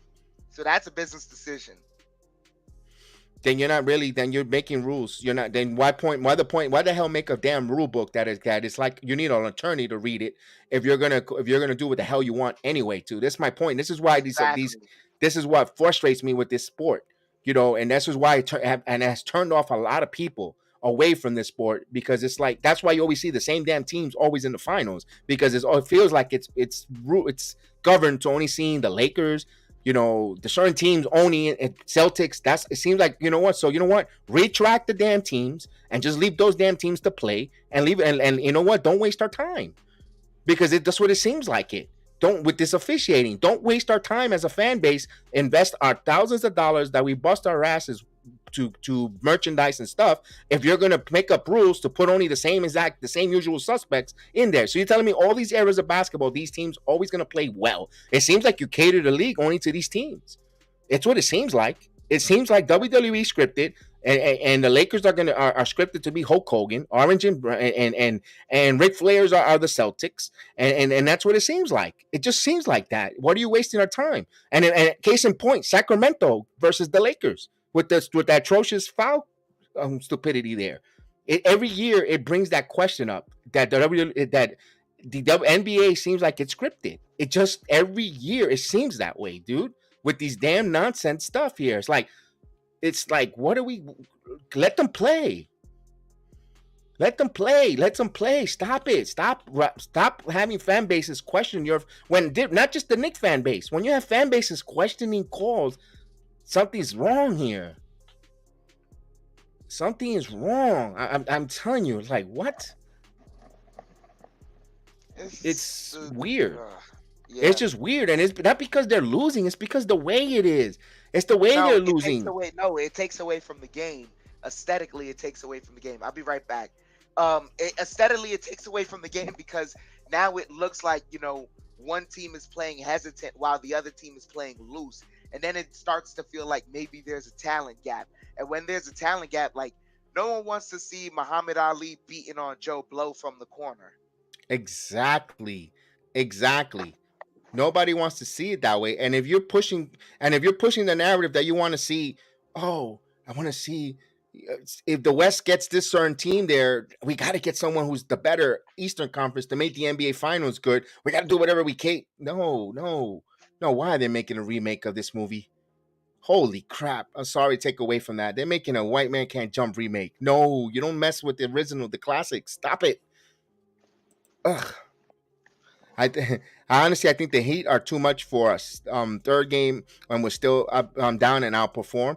It could be random. It could be. It could be because all these games between Knicks and Heat all season were nail biters, white knuckles. They could have went either way. That I do, and I'm not taking away from the Miami Heat team. This is a good team that plays well. They're well coached. One, they're very well coached. They have a superstar in Jimmy Butler.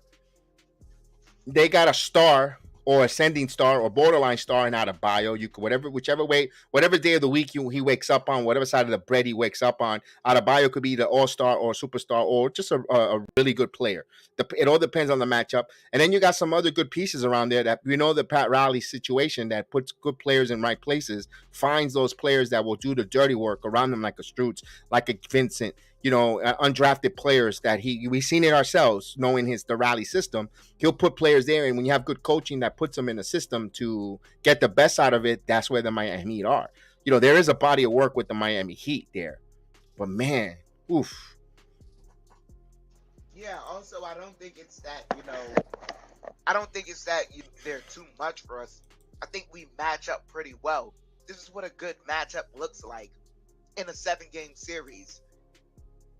And this is going 7.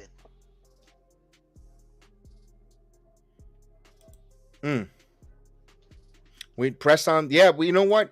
I agree with you there, Melvin Smith. Maybe they need to press on the ball handling up high, not allow them to stay back, get into a half court set, and wait and get dissected that way. I think they need to push the pace there. And I'm going to go with Vernon, who always says Miles McBride. Can Miles McBride give us 5 minutes there, a ball handling situation with a Vincent, or Lowry? That's why I keep saying when Lowry's there, they're tired. Let him suck wind. When I mean suck wind, you put McBride in there and let him just follow him all the way from the ball is inbounds. Harass him all the way up the court where, even if you do get beat, you kudos, you tip your cap, but you know what? He's gonna suck wind. He's gonna work his rear end off just to get that ball up the court. At least take away 7 to 6 seconds off the shot clock here to get that ball over your timeline and make it a really tough one. Even if he picks up a foul or two, who cares? Is McBride? He's not gonna play meaningful minutes. I would put McBride just to harass the ball handle and make that ball being brought up court a nightmare if you're the Knicks. That's what I would like to see a little bit of that personally, but I know that's not their style because they want to make sure everyone's in right place. But it'd be something. It'll be a different wrinkle. I'll tell you that much for a fact. I think Quickly could accomplish the same thing. Plus, he has the length. I really think Quickly should be the one. Like you said, Quickly should have been up on him, but that's something that's a Thibodeau decision. If we see the guards not doing it, it's a Thibodeau decision because we've seen them do it with Gabe Vincent, but they won't do it with Lowry for some reason. And I agree with you. Vince has been pushing and fouling Brunson, pushing off on the offense. We saw that if you look at my Twitter handle, at BXJedi76 in Twitter, you'll see that there's pictures there where Lowry's sticking his foot, kicking out while he's pushing on the offensive foul. There's been a lot of different free frame video pictures of the fouls after the fact, loose ball fouls, and this is playoff. And you know what? It's playoff basketball. You know what? I'm okay with the physicality there again, but when you start calling ticky tack the other way, that's where I have the issue. Obi Toppin should have not been called for that offensive foul there when he hit that floater. It's a floater. The ball was up in the air, and then you're going to negate it? Oh, because he hit it. He hit it. I'm going to take it away from him. Come on. He wasn't even, and he was underneath the basket. It wasn't even unrestricted. It wasn't restricted. Now, the Mitchell Robinson on Adebayo, when Mitchell Robinson, Butler established position. That was a good call. that was a good call. Butler established position, and that was an offensive foul on Mitchell Robinson. I didn't like it, but you know what? The letter of the law and the way they call it, that's an offensive foul. I get it. I have to swallow that one. But the other one, the topping, it was not an offensive foul. You see, those are the disparity. Yeah, referees are destroying. You see that in the NFL. You see it in Major League Baseball. You see it in NFL. And I know it's a human element game. I'm not saying bring AI or robotics because then it'd be like, but they're destroying it. All I'm asking is for these leagues, hold accountable these officiating. Hold accountable. You made a bad call. Guess what? The same way the players get fined for not talking to the media or not having a conversation because they're frustrated. They don't want to say something that was going to get them fined anyway, and they might as well leave. And you find them, the officials should be held accountable. Give them a fine as well. You guys officiated. You listen. You did your job horrible. This was terrible. No, I think if they have the referee pool, media pools that they say they do, because the NBA, they always conveniently come out with the referee statement for a highly controversial playoff game. I'm not saying make it public, but every game should have a referee media access. Mm-hmm. Answer to the media. What were you thinking there? We were able to ask the ref at the referee post-game conference. What was he thinking on that call? What was the rule there? This, that, whatever. Let's make the rules known. And that's what scares me, what Agent Argo says here. Online betting. Yep. Jose Melo in the building. Jose Melo. Salute, Jose Melo. I always said this. Donahue wasn't the only. That one's another one too, Frank. We benefit on that one. That was a terrible call. And you know what? Let's call the both sides of the coin, Frank. Good one there.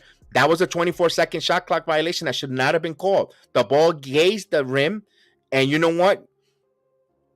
That was a bad call. You know, also, I can't too much argue that one because Spoelstra had a timeout and he had a challenge, and he didn't choose to use it there. That's on his part. He goes, uses that challenge. He wins that. He gets that ball back. Different story. That's why they give him a challenge. He didn't go there. And you know what? I can't say too much there. Yes, the Knicks benefit from that call, but Pudo, the coach, did a blunder by not challenging that. I would have killed Thibodeau if he would have not challenged that either. As we start the third quarter, as they inbound the ball here, Vincent will bring the basketball up here. It's 58-44. Knicks trail here. Miami won 39 playoff games when leading by 10 points and more at half. All streaks come to an end, and it'll start right now. Here we go. Adebayo, Butler now. 8 on the shot clock. Randall kicks it out. Strus for 3, and he hits it. That cannot happen there. He held the ball, and he allowed Strus to come casually around the curl to get that ball and shoot the 3 with no one there. A Knick standing around stuck in quicksand. That's not official problem. That's a Knick problem there. Here's Brunson. Barrett, catch and shoot 3. Barrett answers that 3 back. 61-47. Barrett needs to get going here. He needs to put the team on the back. I go with you there, Jose Melo. 61-47. The first minute has gone by here. Butler, top of the key. Butler holding the ball above his head, looking for someone to come for it. Here's Adebayo.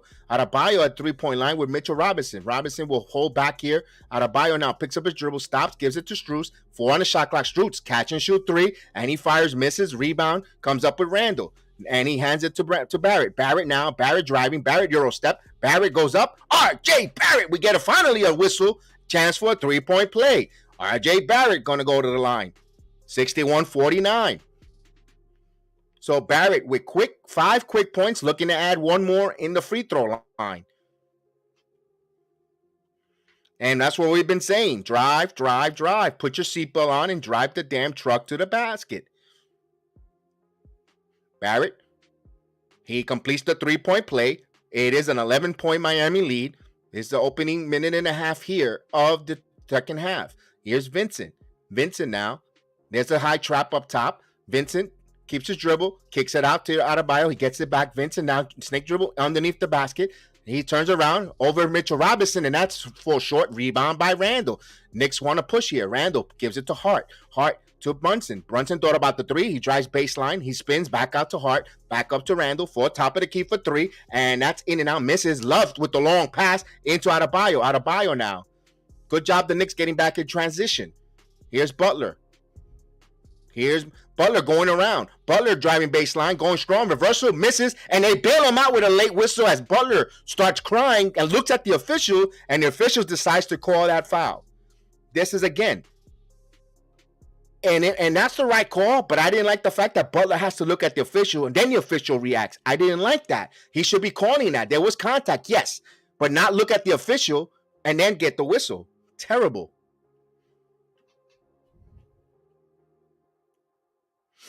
Butler hits the free throw here. Hartenstein will come in for Mitchell Robinson. So you take Mitchell Robinson out in the first 2 minutes. Can't get a guy going. Centers cannot get going here. Officiating taking the centers out for the Knicks. Here's Butler. He hits the free throw. Back to 13. The part is the foul was supposed to be on Josh Hart because he pushed Butler in the back. Exactly. Here's Brunson. Brunson now. Spins. Hart. Hart thought about the three. Hart now driving. Hart spins. Hart going strong to the basket. Misses the rebound. Fight for the loose ball. Strutz secures it. So Hart couldn't finish. Adebayo now with the basketball. Adebayo to Butler. Butler now. Butler. Baseline. Spins. Turn around. Off the glass. No good. And fight for the loose ball. Last touch by the Knicks. Ugh.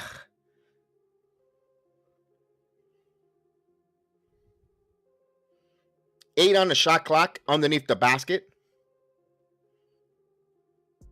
And Random says, sure, we look like we're getting slaughtered, but we're only down by 13. That's the thing. We're playing horrible, and we're only down by 13 as they inbound the ball to Butler. 7 on the shot clock. Butler now. Butler.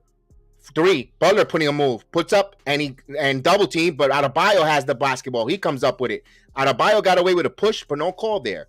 Adebayo now on Barrett now. Backing in. Kicks it out to Love. Love to Strutz. Strutz now. 5 on the shot clock. Strutz stops. Gathers, shoots, and that is, he gets the friendly bounce there. He got the Allen Houston bounce. So 15-point lead. 14 points for Strutz. Somebody wake this guy up. He's not supposed to be scoring like this. Here's Brunson. Brunson, and he got it. Jalen Brunson, hopefully he gets going.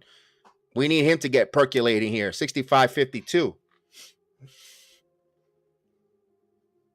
Here's Butler. Butler now. Butler guarded off by Hart.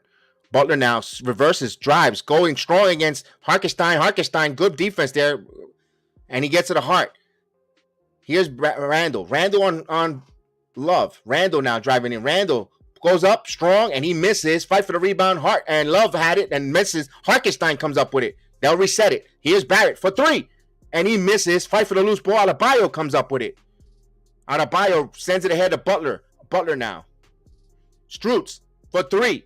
And that's off the mark. And we're going to get a loose ball foul. And it's going to go on the Knicks. So Adebayo could do whatever the hell. And Kevin Love is showboating. Because he threw. Come on. Are you serious? This is. Never mind. Yeah, they're showboating because they got the officials in their pockets. Everything they do. Adebayo got away with a push underneath. And you're pushing, you're positioning for when you're rebounding, you're pushing and shoving for positioning. Adebayo could do whatever he wants, and Barrett gets called for that foul. Okay. Here's Butler. Back over to Hart. Nope. Vincent. Strutz for 3. Strutz hits it. What is these nonsense guys hitting these threes? 17 points for him. Here's Brunson. Brunson, no misses, and the ball comes up, and Hart comes up with the basketball. He hit the ball hard. He hit the ground hard there. Here's Butler. Miami now trying to push here. Butler stops. Adebayo got away with a freaking push on Barrett, and now they call it on Barrett. My God. They didn't see when we pushed Barrett out of the way to get that bounce pass, and then Barrett fought over that, and now Barrett gets called for the foul. We are looking outmatched. Indeed, we are looking extremely outmatched. So Hart gets a technical foul. Of course, the team is sick of these nonsense calls. This is the second technical foul already on the Knicks here because this is terrible. It's bullshit.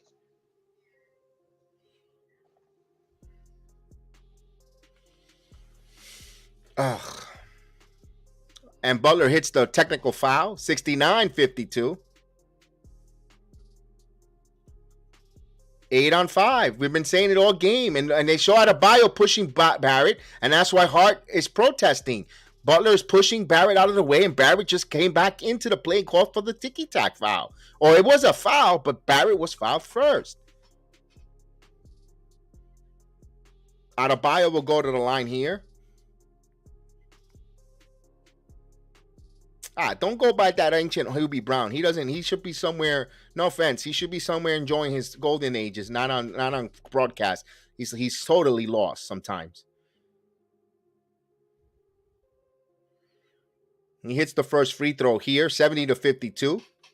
Ugh.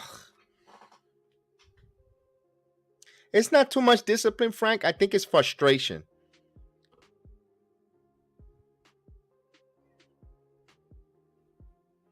So Miami's gotten into the Knicks playing out of their characteristics here. The Knicks are not playing the Knicks basketball.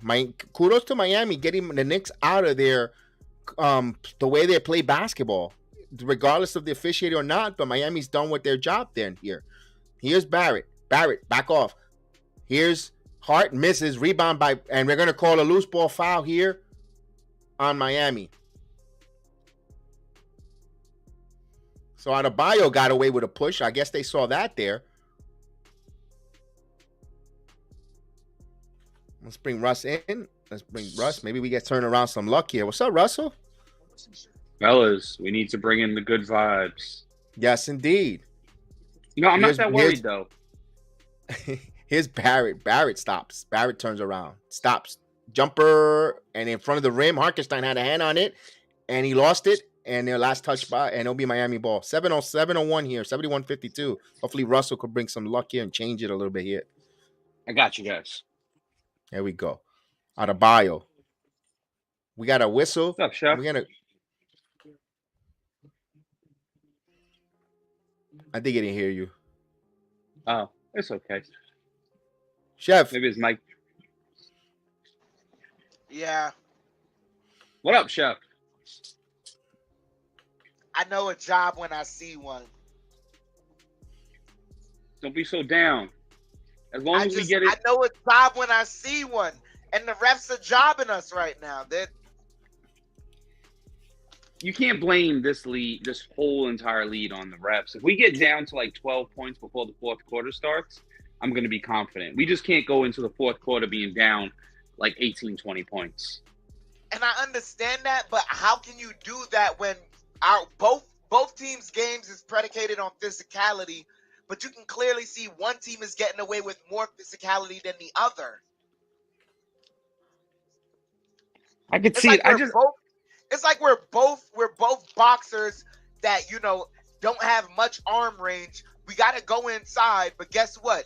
The ref is only going to let me throw hooks, and you can't throw hooks. You can only throw jabs and straights. I just think that's not the only reason we're losing. If that was the only reason, I'm in. But we're making a lot of mistakes as well. We got to hit our open shots. Because we're playing outside our element. We're not playing Knicks basketball because we're not able to drive. We're not able to do the things that will make Knicks basketball because when we're not getting any, Knicks rely on the floater and getting a lot of offensive rebounds with Mitchell Robinson and our centers and Hartenstein. But right now the officials are taking everything out of their centers. Hartenstein gets picked up with silly fouls. Mitchell Robinson, they're not allowed to be dominant or establish themselves down low.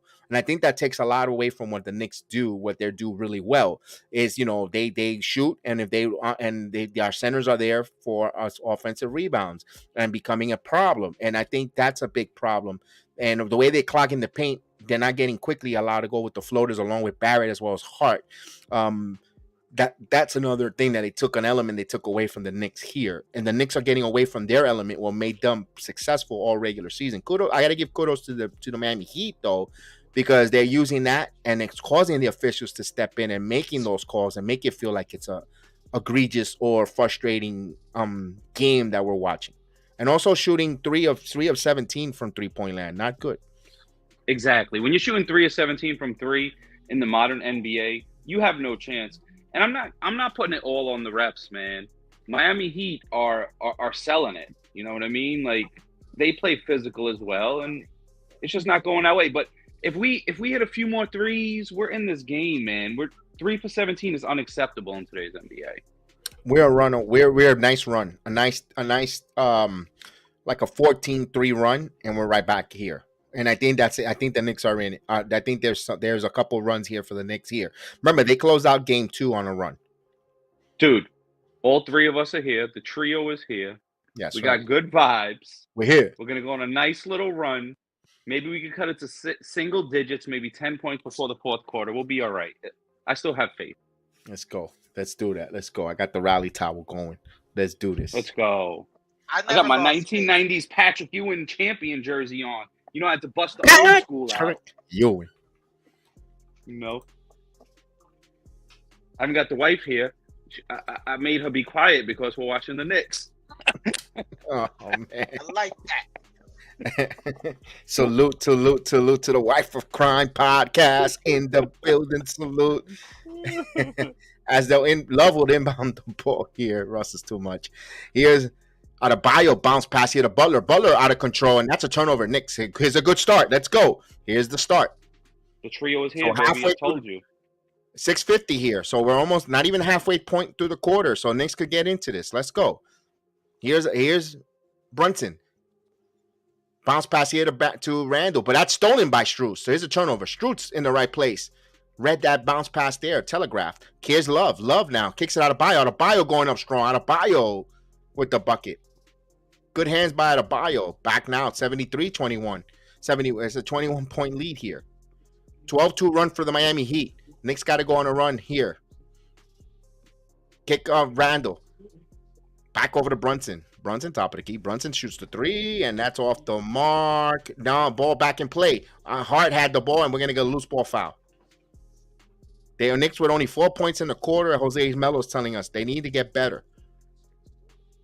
Yeah, I'm giving some credit to Miami's defense, man. They're swarming. It's not all bad off. Their defense is really good.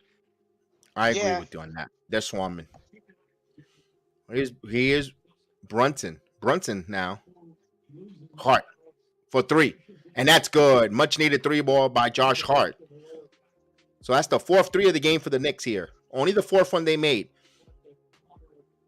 Hopefully they go perfect from now on here with the 3 ball. Hope they get percolating.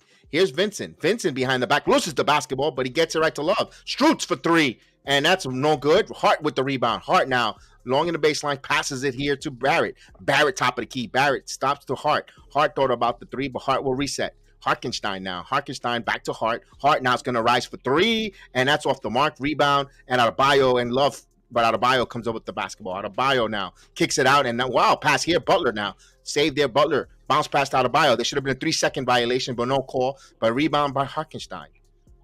Here's someone has to get hot for the Knicks. Barrett now. Barrett driving. Barrett going up off the glass. And we finally get a whistle. And Kevin Love picks up the foul. No, it's on Strutz. We need someone to take over and get hot. Someone has to go on a little streak. One of our players. Even the announcers don't even know who the foul's on. They said it was on Randall, thinking it's going the other way. What is it? Oh, no, it's on Randall. Offensive foul. What?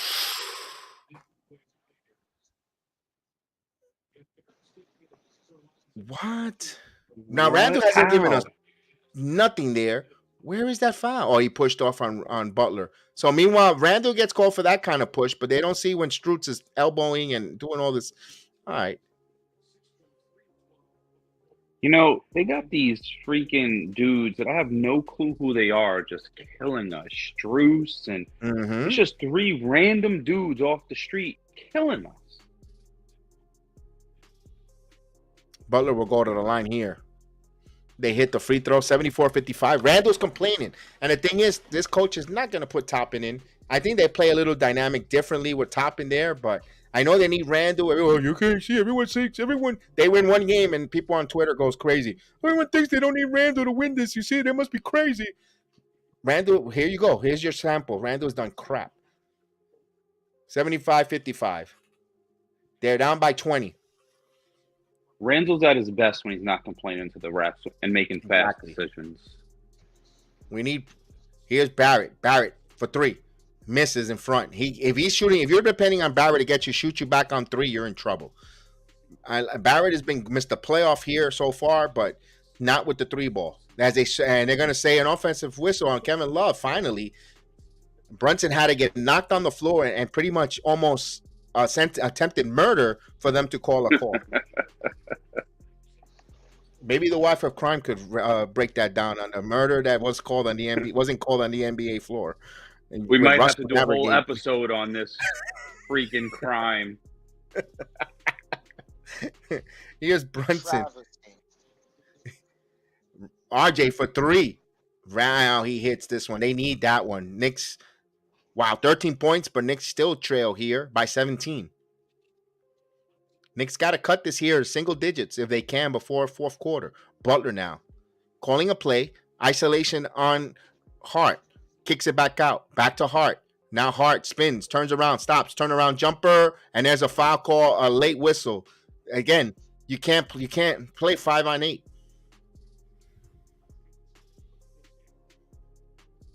If we cut this to single digits, I guarantee a win for the fourth quarter. There was no foul. There was no foul. Where was the foul at? Wow. Where was the foul at, fellas? Let me see. I'm a little behind.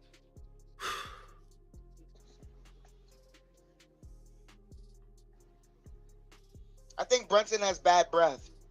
I think so. He had that tuna fish sandwich. Or that egg salad. He shouldn't have had that egg salad. I told him no egg salad, man. You know what? The play-by-play announcers on TV said they saw it, but I didn't see it. I didn't see it either. There's no foul there. He's not in the head area. His braids would have been moved or his bandana. It looks the same way he woke up when he combed it. The same. 77-58. Butler is really good at drawing fouls. I don't know how he does it. And he's a tough player. He's not a flopper. He just draws fouls. Here's Brunson. Brunson now. Brunson again. Brunson stops. Kicks back out to Hart. 7 on the shot clock. Look at them swarming, though. And Zeller gets called for a foul.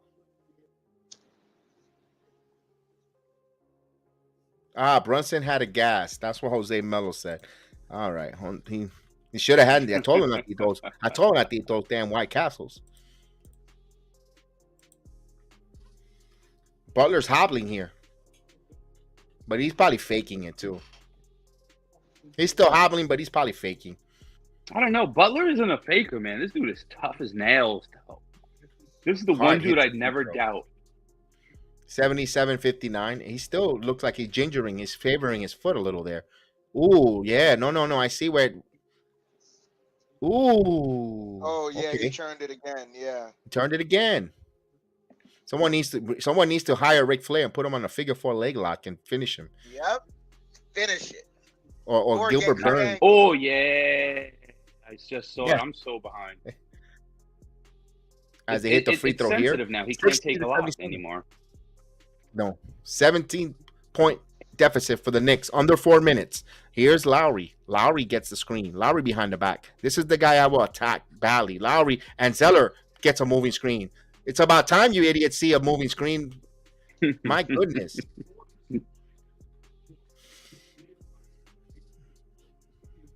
Zeller, he keeps losing hair on his hairline there. He's going just finish. Take it all off, buddy. Don't hold on. He's holding on to the last. He's holding on to the mask on his head to cover it up. Brunson, quickly for 3. And quickly hits the shot clock. Dude, we need quickly. He is off a little bit.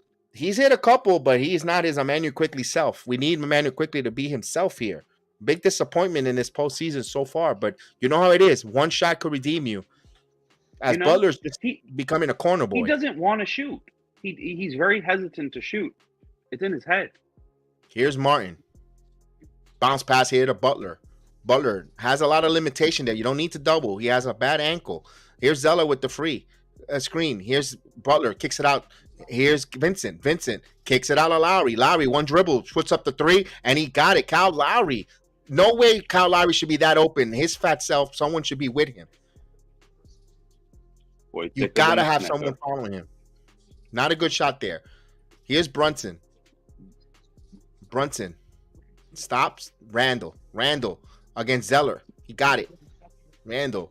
So it's an 18-point lead for Miami. Yes.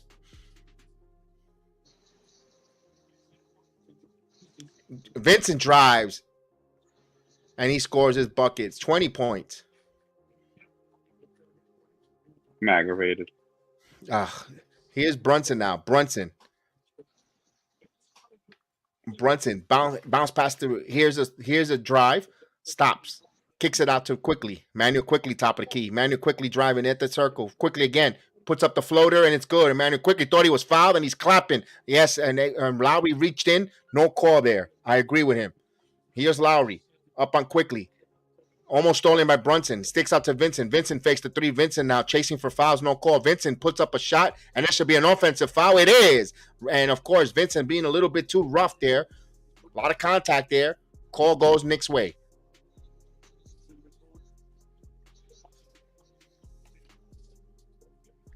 Yeah, that offensive foul. Get out of here. He elbowed him. He shouldered him in the face. So that's the fourth foul on Vincent. Good defense. Good closing by Brunson by giving him no space to work whatsoever. Game's not over. No, it's not. It's not over. This is a dog fight. We're going to be in a fight. Strap in because I think the Knicks are going to make a run here. I'm a little aggravated, but we're not out of it yet. You know, it's not the if we like I said, if we cut it to 12 before the fourth quarter, and we're in it. Yes, since we have a time. What we need to do now, and it's like you said, Jedi. The reason why you're not worried is because we're not playing Knicks basketball. But what we have to do now is find a way to play a game that gets us back to Knicks basketball. That's what we have to do now. Indeed. As we have a timeout here, I wanted a quick breaking news came through the wire here as Gerard Gallant is out as New York Rangers head coach. They parted ways. Gerard Gallant is out as New York Rangers coach. So the Rangers will be looking for a new head coach to man them there after that disappointing loss to the Devils in the first round. So New York Rangers looking for a new head coach. I'm not too thrilled with that. I don't think that's a good decision. No, I think it's the way they went out in Game 7 that that made that happen. He took the fall. Yeah, he took the fall, but that, if anything, you should have gave him one more chance with the full season of Patrick Kane. Yes, I agree with you there. All the pain in the words of Joe Badingo. All the pain, bro. That's terrible. Ugh. That sucks.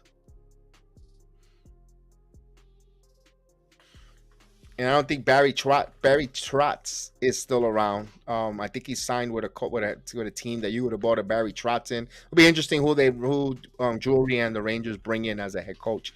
This is kind of like a semi young team. They have young players at their peak, like Kreider, Sabanajab, Shesterkin, Fox, Trouba. They got players here. I don't know if they, adding with Takako Lafreniere, they're still young. I wonder if they'll make a move or shot changes. But right now we'll continue back to the basketball. Just wanted to bring that breaking news there with the hockey. I know a lot of our audience are not a big hockey guys there, but just wanted to bring that up. I know me and Chef Dan do cover a lot of hockey and watch hockey, and yeah, I just wanted to bring that up.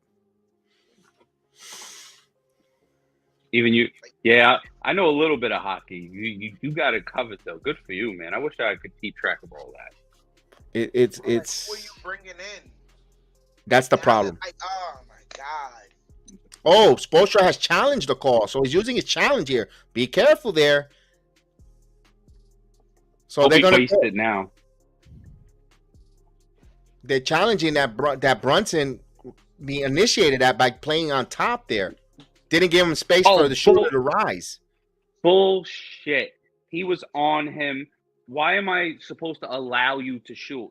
I did not initiate the contact. I was next to you, and you initiated the contact. If this is an overturned call, I'm going to lose it. Then you know that the officials are totally on the take. Yeah, if this happens, then I'm with you guys. I'm never on the it's the ref's fault. You know what, guys? You should have hit that shot. Do a little better. But if this happens, then I'm jumping on the F the refs bandwagon.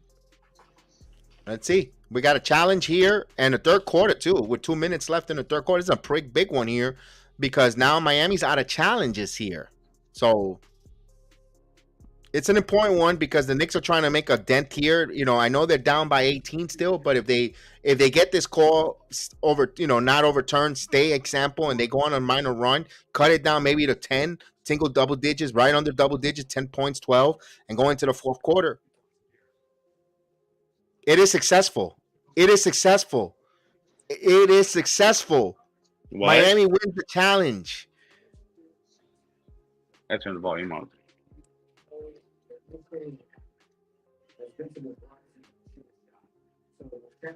Brunson didn't get hit on the face though. Let's see. What? Wow. Are we not allowed to play defense? What are we supposed to do at this point? Not against the Miami Heat. Miami Heat could play defense, but not the other way. Vincent hits the first free throw. Wow. Wow. 5-on-8. That's a bad one. That's a bad overturned call. He hits this one. I think, you know what? You know what this tells me, fellas? Not because the officials will take some nothing. I think if you have a challenge, you have to use it early. If you wait for the fourth quarter, you're not going to get it overturned because the officials don't want to overturn a call that's going to make them look bad. So I think Miami just showed us a blueprint of how to use your challenges. That's just, I'll elaborate that in between the quarters. Or the next time out. Under 2 minutes, 85-64. Brunson back over to Randall. Randall and Obi Toppin has not seen the floor. Toppin has not played. Here's Hart, and he got a 3-ball. Much needed 3-ball by Hart. 87-67, 18 points.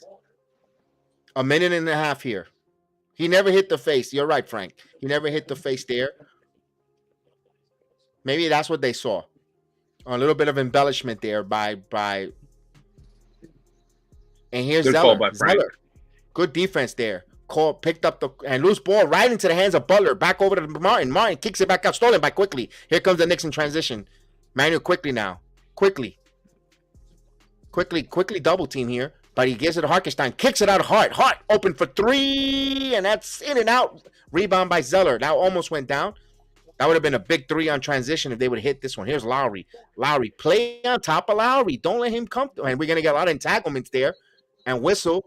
Offensive foul. Zeller getting a little bit, trying to get into Randall's head there. And he's drawing back and forth something. Randall walks away. Good job of Randall just walking away. He don't need to get involved with a Zeller, a balding man.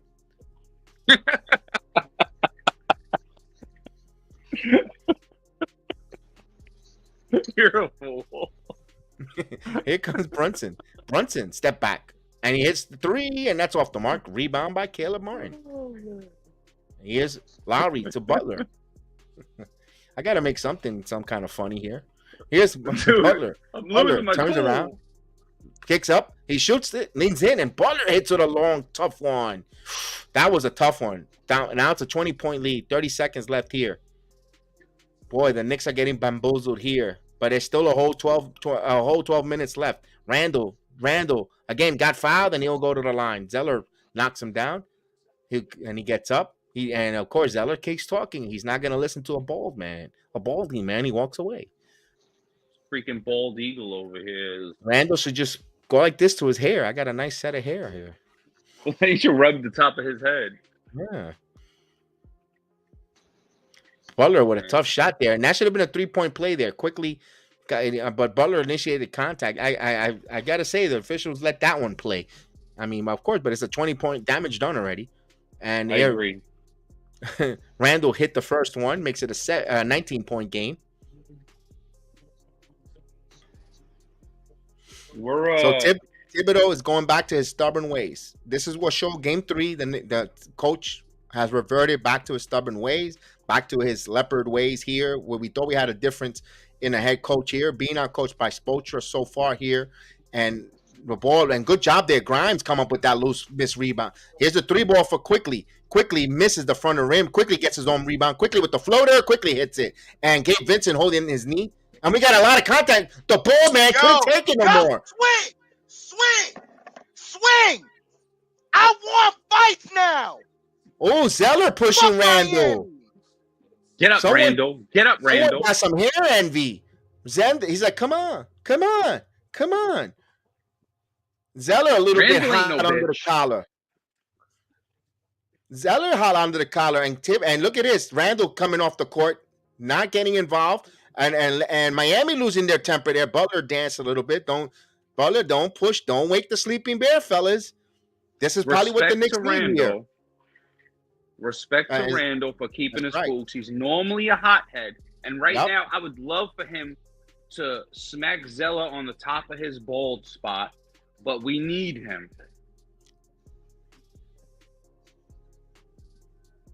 Look at these clowns in the front seat wearing feathers. Who is this?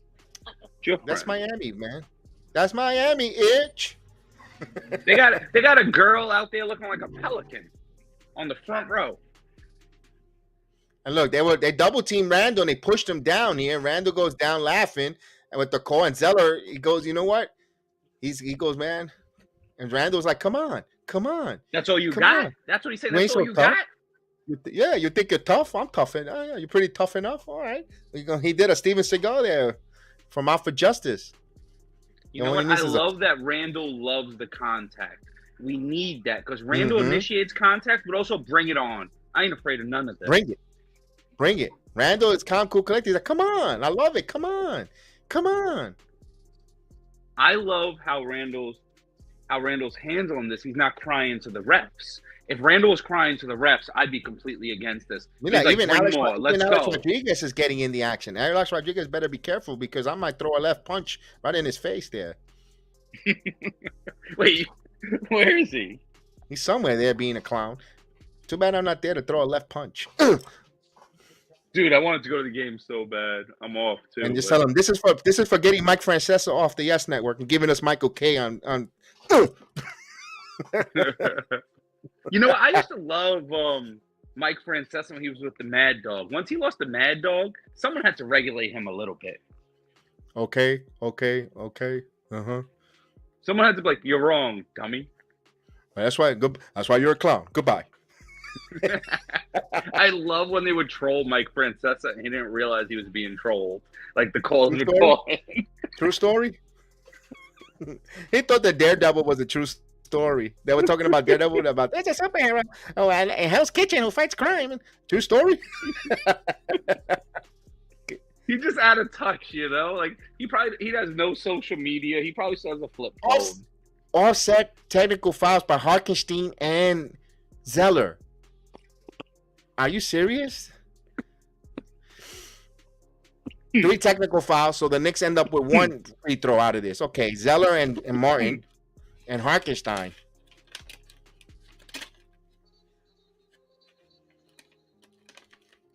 Harkenstein getting in there. Harkenstein says, man, you ain't the only Caucasian here who's tough. He says, I'm here too. Yeah, he's the hammer. He's going to drop the hammer down. That's what the Knicks needed. Yo, don't wake. There's still a whole quarter left, and the Knicks, don't wake up the bear here. Don't wake the bear up.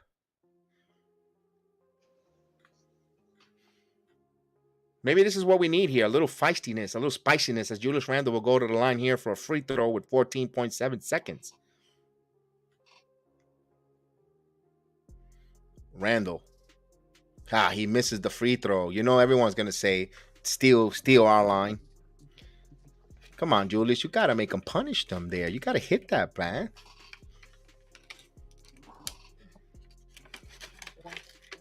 Randle will sit. 14.7 here. Knicks trail by 17. Butler now will hold for the final shot. The Knicks need to wake their butts off. We need some of that Maria strong coffee. Maria, make some coffee there for these Knicks team. Let's go. Here's Butler. Butler rises for three and misses short rebound. Now as we go to the fourth quarter, 87-70.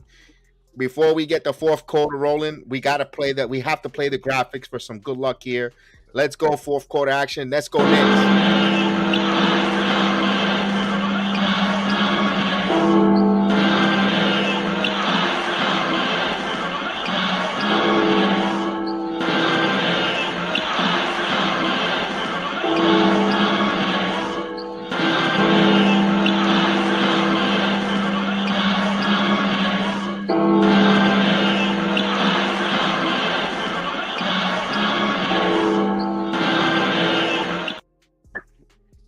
All right, I got the cigar ready to go in my hand from Thank You Dave R Counting Cigars.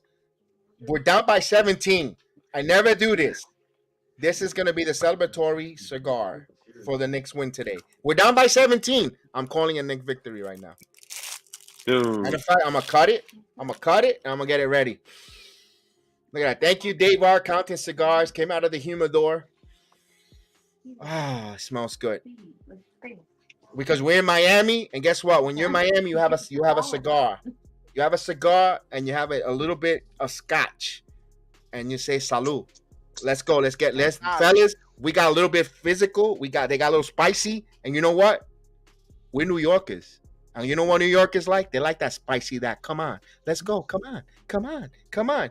And the Knicks are gonna come pull this game out. I'm calling it right now. Let's go. That's why I liked when Randall got thrown to the ground. He embodied a New Yorker. Like, oh, that's all you got? Bring it. That's right. That's all right. You could say I'm crazy. I'm blind. I have faith. I don't. You know what? This is what's gonna separate. If this prediction, which I feel confident comes through, I need that like button hit. I need that program shared because I'm trying to make 10,000 subscribers. And you got to take some chances. You got to be something different. You can't be cookie cutter. That's what I love about my program. And I love having Chef Dan on with the Wife of Crime podcast, joining us in the collaboration because we're different. We try not to be the same cookie cutters as all that. And you know, we don't serve barbecue chicken here. We do corned beef brisket, cigar, scotch. We do something. We're different. We set ourselves different from everyone else. And then you know what? We're going to call this victory this afternoon. Let's go. You know, I still think we have a shot. I hope I have funds in that. I hope I have funds on that check that I wrote. I'm not completely discouraged. You know, all we're missing is Quickly. That's really all it is. Quickly playing like Quickly is all we're missing from the team from the regular season. And if he played like Quickly, we'd be winning these games. And I feel like it can't get any worse. Everything that went wrong can go wrong. So we still have a shot. Frank says a real New Yorker gets up and throws those hands and not sit and smile. If the Knicks cut this by 10 before the 8-minute mark, it's going to get lit and I will have it nice and back, relax. Let's go, Chef Dan. You're the closer. Chef Dan. Can you smell what the chef is cooking? I'm gonna see if I can cook up a good closing here. There you go, man. Let's go. Michelin star possibility right here, Chef Dan. Our Michelin star, man. Let's go, baby. All the pressure on Chef Dan, all of it. He's calm, cool, collected. Quickly is bringing the ball up here. Gets it over to Barrett. Barrett jab step in here. Gets a screen. Barrett pulls up mid range, off the iron, and knocked out of bounds. Still Knicks ball.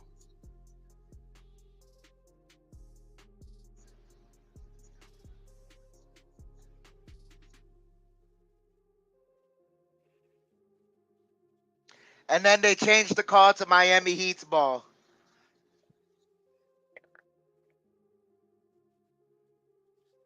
So now he can lose his challenge and still challenge it while they're talking.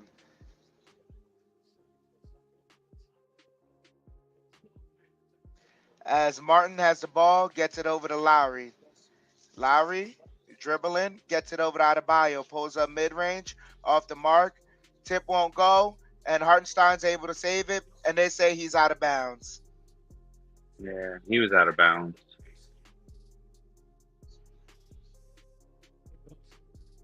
No.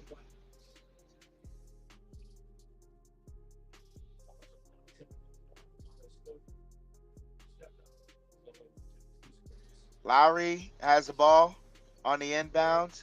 Lowry gets it to Martin. Martin back to Lowry. Lowry rejects the screen, gets it to Adebayo, and Adebayo misses the shot. Shot clock violation. Knicks ball. Momentum a little in our favor with the shot clock violation.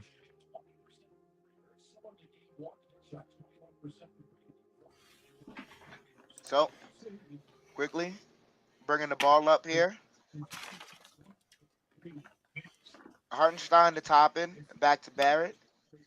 Barrett driving, spinning, kicks it to Toppin, cutting. Toppin driving, layup. Misses. Right in the rim and bounced out.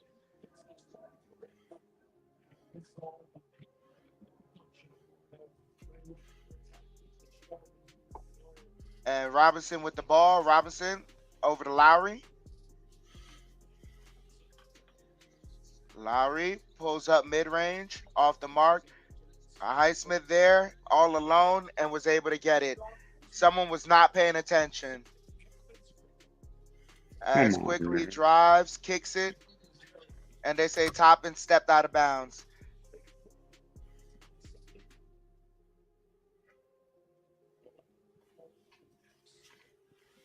About to lose my cool.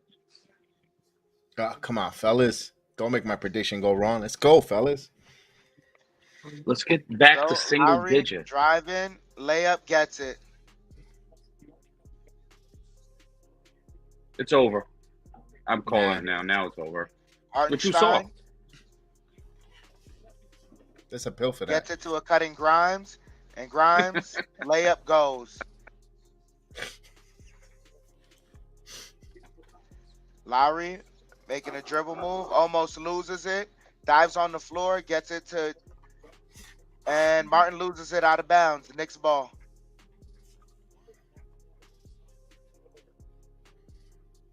When we get stops, we have to score. That's the problem. Exactly. We're getting some stops, but we're not Quickly with the scoring. ball. Quickly gets a screen, passes it to Toppin. Toppin pulls up for three, and that rims in and out.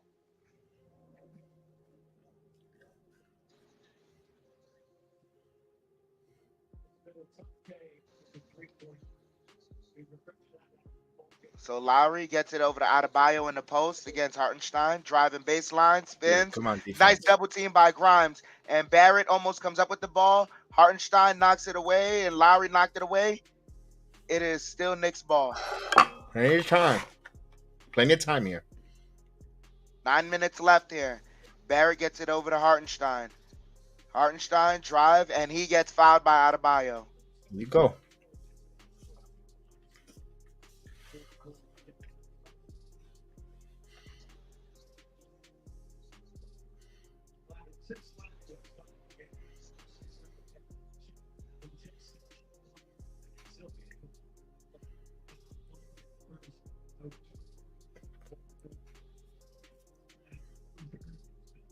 Quickly gets the inbound. Quickly driving, kicks it to Barrett, and kicked out of bounds by Highsmith. We have to make a run now. We have to Yeah. score now, get a stop, score again, get on a little run. There's no urgency right now.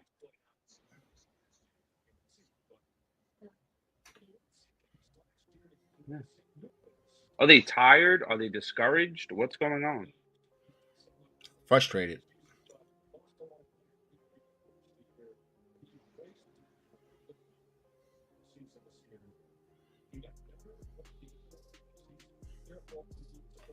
Also, they'll get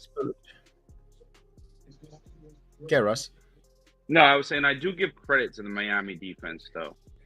Like, they're really swarming and keying in on our main guys.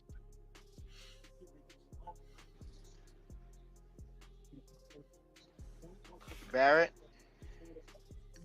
inbounds it to quickly, driving, pivots, kicks it out to Barrett. Barrett driving, Barrett fakes Adebayo and draws a foul.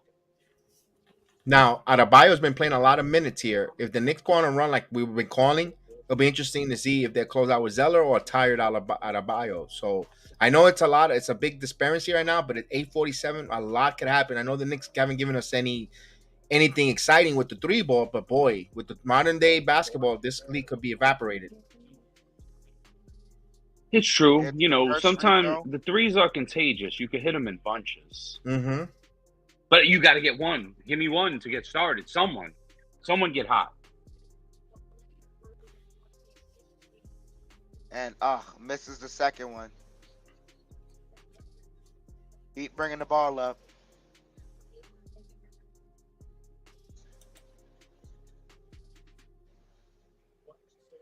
They get it to Robinson. Robinson driving. Stops over to Adebayo. Back to Robinson. Robinson to Adebayo. Adebayo gets the dunk. That cannot happen.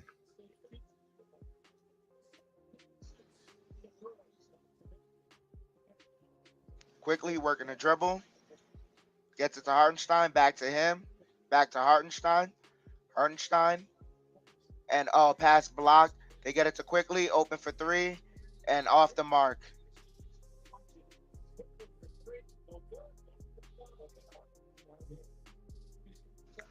Lowry driving in the paint. Lowry. He Layup. should Got not be it. doing that. He should not be Too doing that. strong for quickly. He should not be doing that because they're not making him What? suck win. Why did quickly disappear in this playoffs? Completely disappear. Yes, absolutely. He- I agree. This is the only person we're missing in the playoffs. We're completely missing quickly. The spark off of our bench is just gone. And I love quickly. Ugh.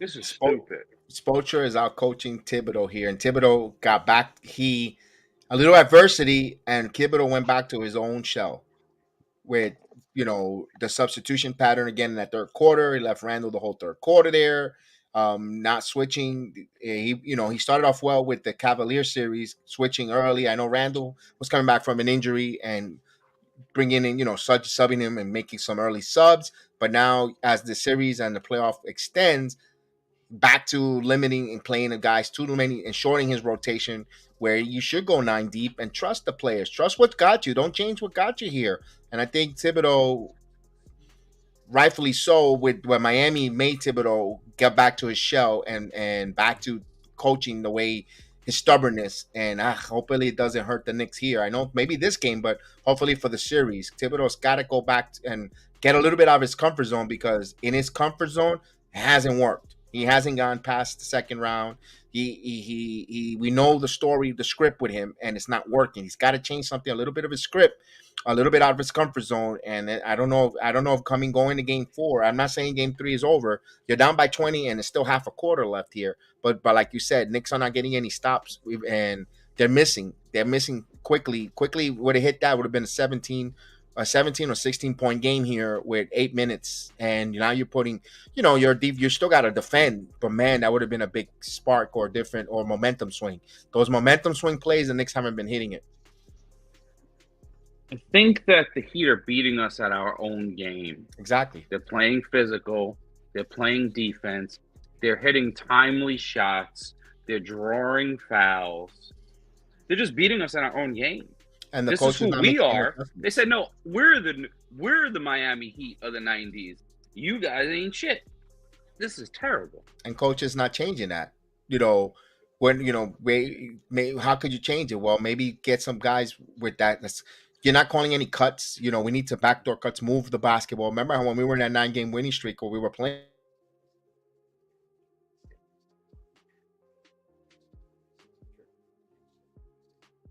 I lost you guys here because they're laying when Miami plays in their full court, or they get in their when Miami gets in their half court set, they're tough. And I think the Knicks allowing Miami to get in their half court defense is hurting the Knicks.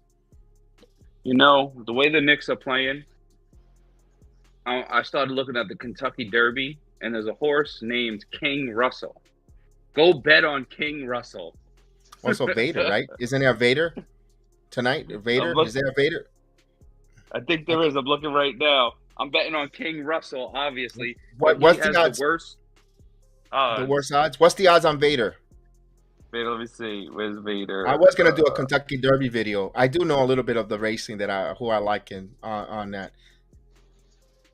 Oh, I don't see a Vader. I know that the odds on King Russell are 31-1. I threw $100 on him to place, because he has a good name.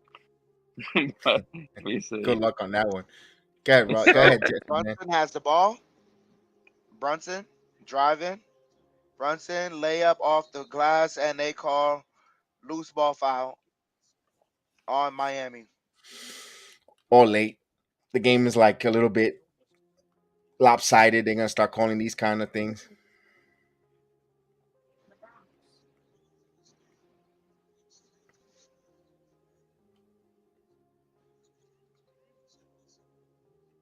Grimes over to Randall. Over to Brunson. Brunson to Toppin for 3. And he got it.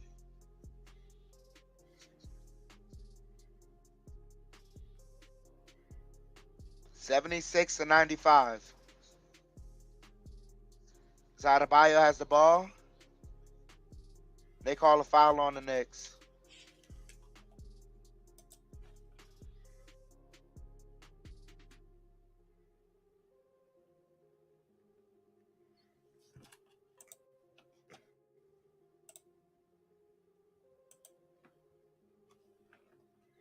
They get it to Lowry.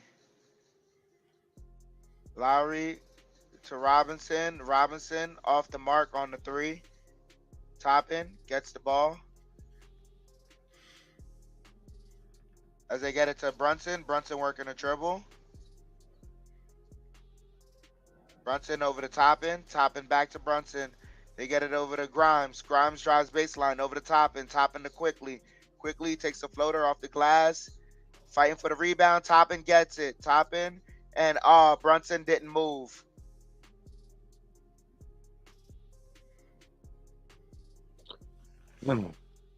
Fellas? Russ, you got to put some money on Mandalorian Hero. Okay, let's see what I'm looking at. As Lowry's bringing the ball up. Pull up the FanDuel.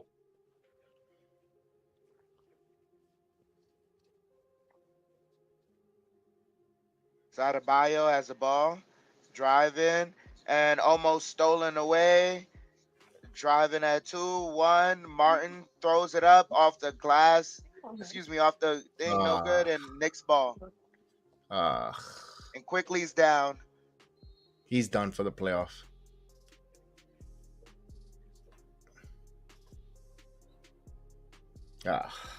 He's still playing solid defense in the playoffs, but his offense is pretty much non-existent from who he normally is. I never want to play to get hurt. Let's see. Adebayo landed on Quickly. Ugh. You know what? It's not that bad because the non-impact injuries are always worse. Yeah. Probably like a sprain or something. From a man who's had way too many knee injuries. And the thing I hate it because it's only going to make the rotation shorter. He's not going to add anyone if Quickly can't go. That's why it's like, ugh. Listen to this, guys. I mean, you have to, though, because Brunson needs a break. So this is the time where you wanted McBride in. McBride's got to be in. Yeah. Give me some Derrick Rose. He's not scared at the moment. He still plays fast. He still drives and kicks. No, it's not going to happen, but give me some Derrick Rose.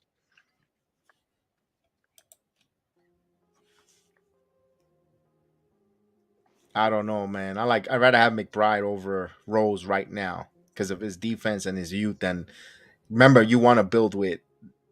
I'd rather have the experience to go with Deuce than with Derrick. Just me. I love Derrick Rose, but I know Rose could get us. I don't know. I'm torn on that one.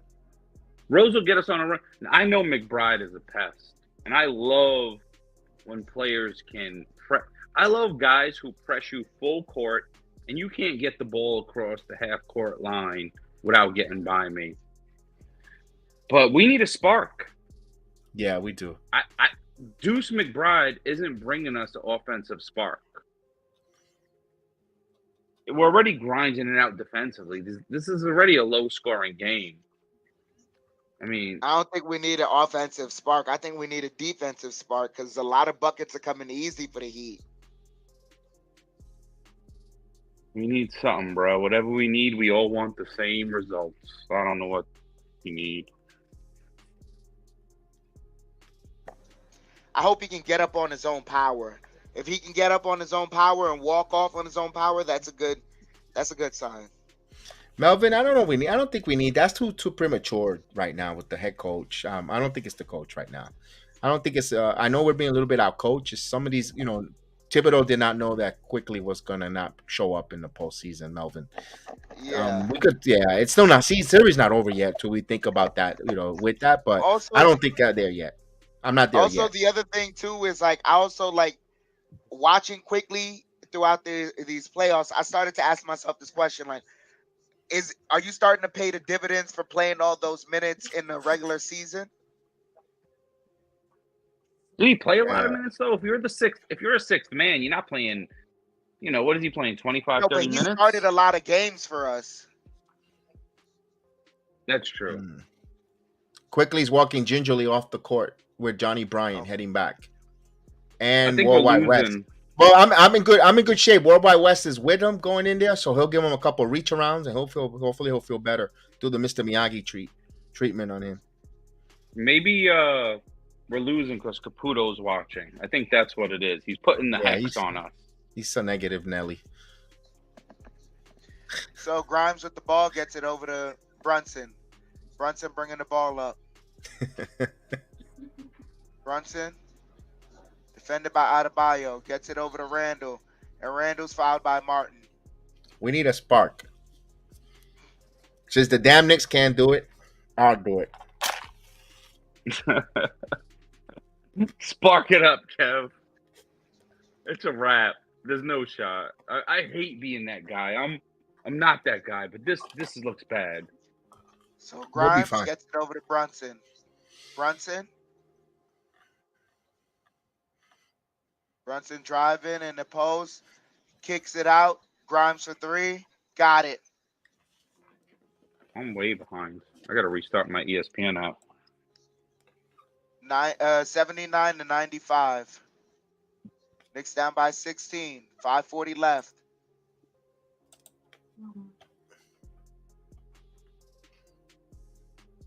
As Lowry gets it to Adebayo. Martin open for three. And that's in and out. Hart with the rebound over to Toppin. Toppin pushes it up ahead to Brunson. Brunson leans in and gets the gets the bucket.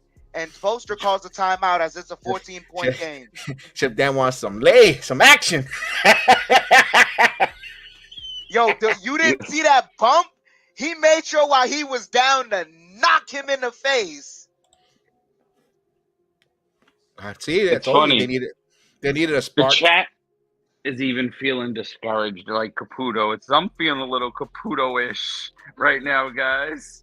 Don't do that, Randall. Don't do that. I owe Caputo a haircut. I said, when the Knicks win, I owe you a haircut. So send me your PayPal or your Venmo. He ain't gonna do it. Caputo. He ain't gonna do it. We have you on the fresh fade. He lost a bet. They had to get his haircut, and he didn't honor it. He ain't gonna do it. He's like Samson. If he cuts his hair, he has to be positive. So he has to stay with the long hair.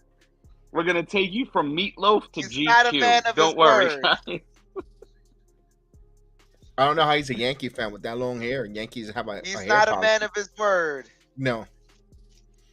I remember last year, he's talking about he'd rather the Yankees not even make the playoffs than have a certain player on his team. He's just a negative dude. Nah, Be positive, man. I remember talking to Caputo after the last Knicks win. I was like, oh, this guy's all right. Butler's coming back in, so they feeling it. They know the Knicks got to run. There's still time left here. Yeah, there's the UFC, but I'm sorry, guys. Myself. Let's go, indeed. That was a good pass by Obi Toppin. Fundamental basketball there, Yep. agent.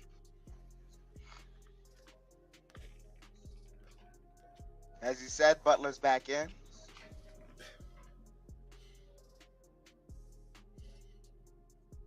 What a play by Toppin. They're finally playing Randall and Toppin on the floor. It's about time. So, Vincent has the ball. They get it to Lowry. Lowry over to Struz. Blocked by Toppin. Get that He got shit up out of there. here. He got up like Zion there. With 10% less body fat. 10. Freaking Butler. What a pain. Just respect for him, man. Bam has the ball over to Butler. Butler. Fall away jumper. Got it.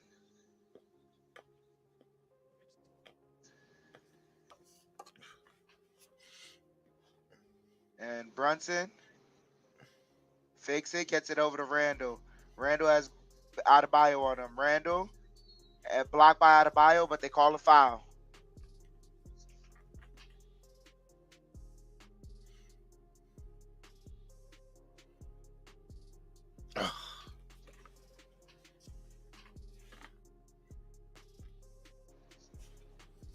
Come on. Let's go, fellas.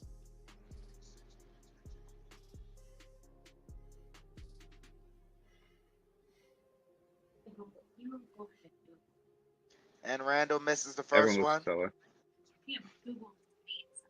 Yeah.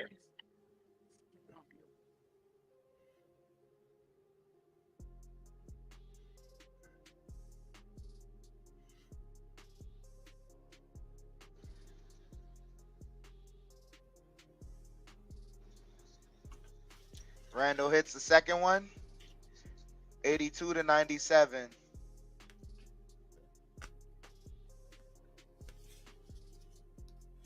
This Butler has the ball here. And offensive foul on Vincent.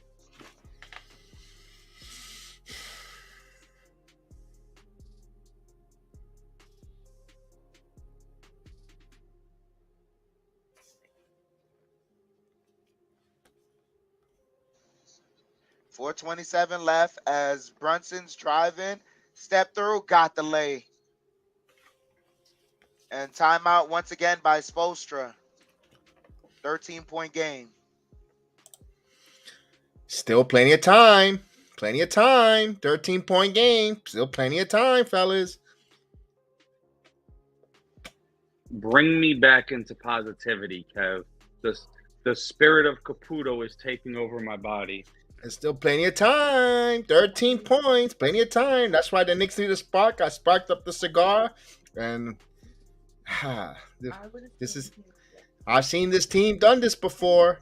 This is the Knicks. There's been a disturbance in the force. There's been a disturbance in the force.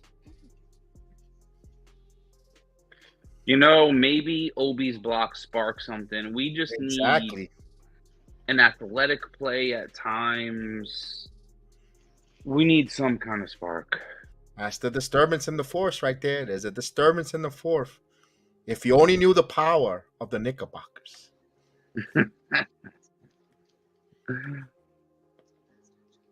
You know, I'm still saying Knicks in 7 no matter what happens. This is going to be a grinded out series. I said it's 6. I said 6. 6? I called 6 and I'm sticking with it. I said Knicks in 5 in the first series. I'm taking 6 in this one. If it goes to game 7, I'll do my best to be in the Garden, but bullshit seats are like $400 or $500. Expensive. So Martin over to Butler. Butler. Defended by Randall. Now by Hart.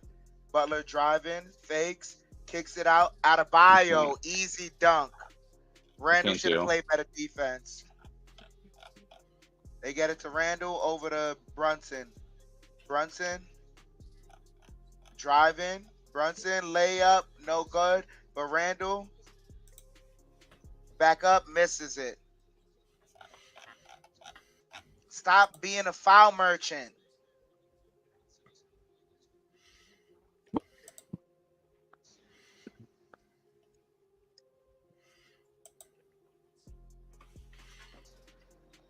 As Butler, as Randall stops, pulls up mid-range off the glass.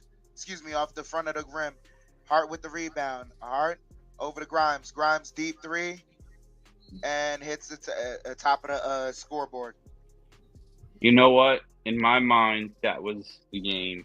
If they would have hit that three, I'm like, we're back in it. I'm going crazy. When we get a stop, we're not getting a bucket. That's the truth. Lowry back to Butler. Butler calling for a screen. Butler gets a switch. He kicks it out. Lowry over to Martin. Martin for three. That's off the mark. Fighting for the rebound. They say still heat ball.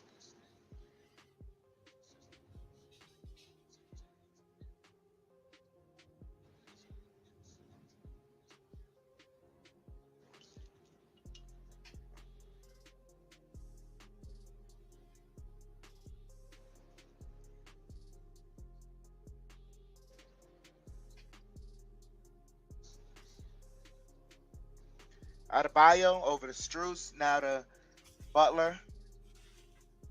Butler kicks it out to Strus. Strus misses. Randall with the rebound. 2.5 minutes here. They kick it to Brunson for three. That's off the mark. Fighting for the rebound. Brunson gets the rebound. Brunson kicks it to Hart over to Grimes. Grimes pulls up for three. That's off the mark. Lowry over to Butler. Butler in transition, and he got stripped and fouled. Yeah, that one right there.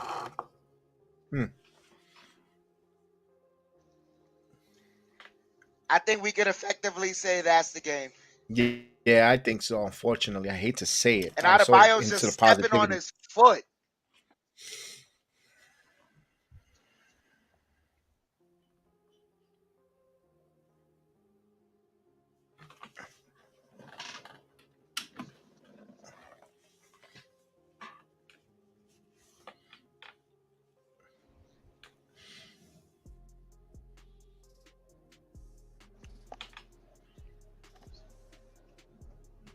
Nice move there by Toppin. That's good. Nice move by Toppin there. Getting into the basket, getting to the paint. It's both free throws. Brunson kicks it over to Toppin. Toppin fakes a three, driving, takes a floater, got it.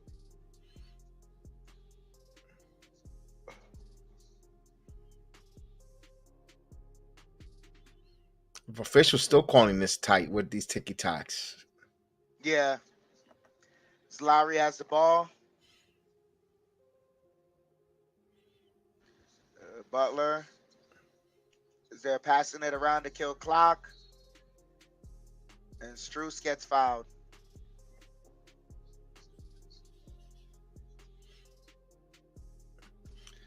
Oof. So the benches are starting to empty out for Miami and both teams here. It looks like the series is going to pivot to Miami taking a 2-1 lead here. Monday night for game 4. We wanted to talk it out right now because this game is over. We could give Miami this one. That's fine. They're Monday at night home. too. They took the They're first killing one. me. They're killing me. I can't watch Monday Night Raw. They have to put this game. Can they put it on a Tuesday night? Oh, Monday night. Is it going to be When on the MSG tournament at starts. least? Nope. It's done after the first round. It's done. The first round is usually the home broadcasting, and then after that, second round belongs national from there on out. Ugh. All right, fellas. I think I'm going to head out like the Miami crowd. Yeah, We'll see Russ. y'all on Thank the you next so much, one. Russell. We appreciate it there. This is a bad Keep game. your hope here. up, fellas. It's not over. It's not No, like this is no. the crazy thing. Like this is not like such a bad game that I feel like, oh, the Knicks have completely outmatched. They're completely outmatched, and there's nothing we can do. Like, we've always found ways to make this a game. It's just that the Knicks never got back to what we know they can do. But this is great tape, if anything. Yes, I think I think so, Frank. Do we think that we haven't figured out Miami's defense possibly? Because Miami's playing good defense. It's not all us. Combination of both. Combination of a little bit of everything. It's a combination. Look, it's a combination of them, of we thinking we figured it out because we had a little success earlier, but then they started playing more physical with their principles, and we didn't know what to do with that. Their physicality took us out the game because when we tried to match back physicality with physicality, it didn't work. We had a few finesse plays here and there, but the Knicks are not finesse. They rather do some finesse, but it has to go right back to physicality. So now what the Knicks have to figure out in this next, but coming to Monday is how do we get back to your brand of basketball? And it's possibly going to take some games where like, yo, Obi, you got to force the issue and drive to the paint. And Quick, we're not going to be with Quick. So now McBride is your time now. And we're not expecting offense from you. But God damn it, if it's not hell for Kyle Lowry, you're not doing your job. And this statement is correct here. Miami isn't playing the regular season. Miami, they're playing. This is not the team that we saw. Miami was atrocious, bottom of the league in 3-point shooting. And if you tell me this, I don't believe it because they've been shooting lights out from three. Schrutes and company, these no-namers like Russ was saying, shooting 3 balls like phenomenal players. Like, who are these guys? Dude, it's because they pulled them straight out of hookah lounges out of Miami. Who are these guys? Those guys I've never have been seen on them. Miami. Yeah, I mean, you haven't seen them because, like, this is the crazy thing, though. They've been on Miami for years now. Undrafted. Who are these guys? Undrafted. They pulled them straight out the hookah lounge out of Miami. But you remember how Pat Riley does it. If they're undrafted, they're his and his only. He built Anthony them Mason, baby. His toys only. Like, they're his toys only. Starks. So now you see certain guys, they're not going to be able to leave Miami and have the same productive career that they had in Miami because there's a certain system in the way they do it. It's a combination of Spoelstra and Riley doing what they do, man. That's why I don't take anything away from these guys. I don't say, oh, Gabe Vincent's a bum that killed us. No, Gabe Vincent's a good player. I could say it. I said it. Player. I want to read what Random Phantom says. Guys, it's not just this game. All 3 games, remember, we barely won a game when Butler was out. There's no zero indication that the Knicks have a chance against the Heat. I want to put a little bit of a pushback on that one, though, because game 1, we were really close, Random. Yeah. We didn't have Randall game 1, and we could have 7-point game, and the Knicks just was, no quickly, no Randall, and we were, yeah. I'm gonna tell you, I didn't get to watch all of the game, but from what I heard, the reason why that game was lost was not because any player played bad. It's because we were just going through a bad shooting stretch, and the Knicks have known to gone through shooting slumps.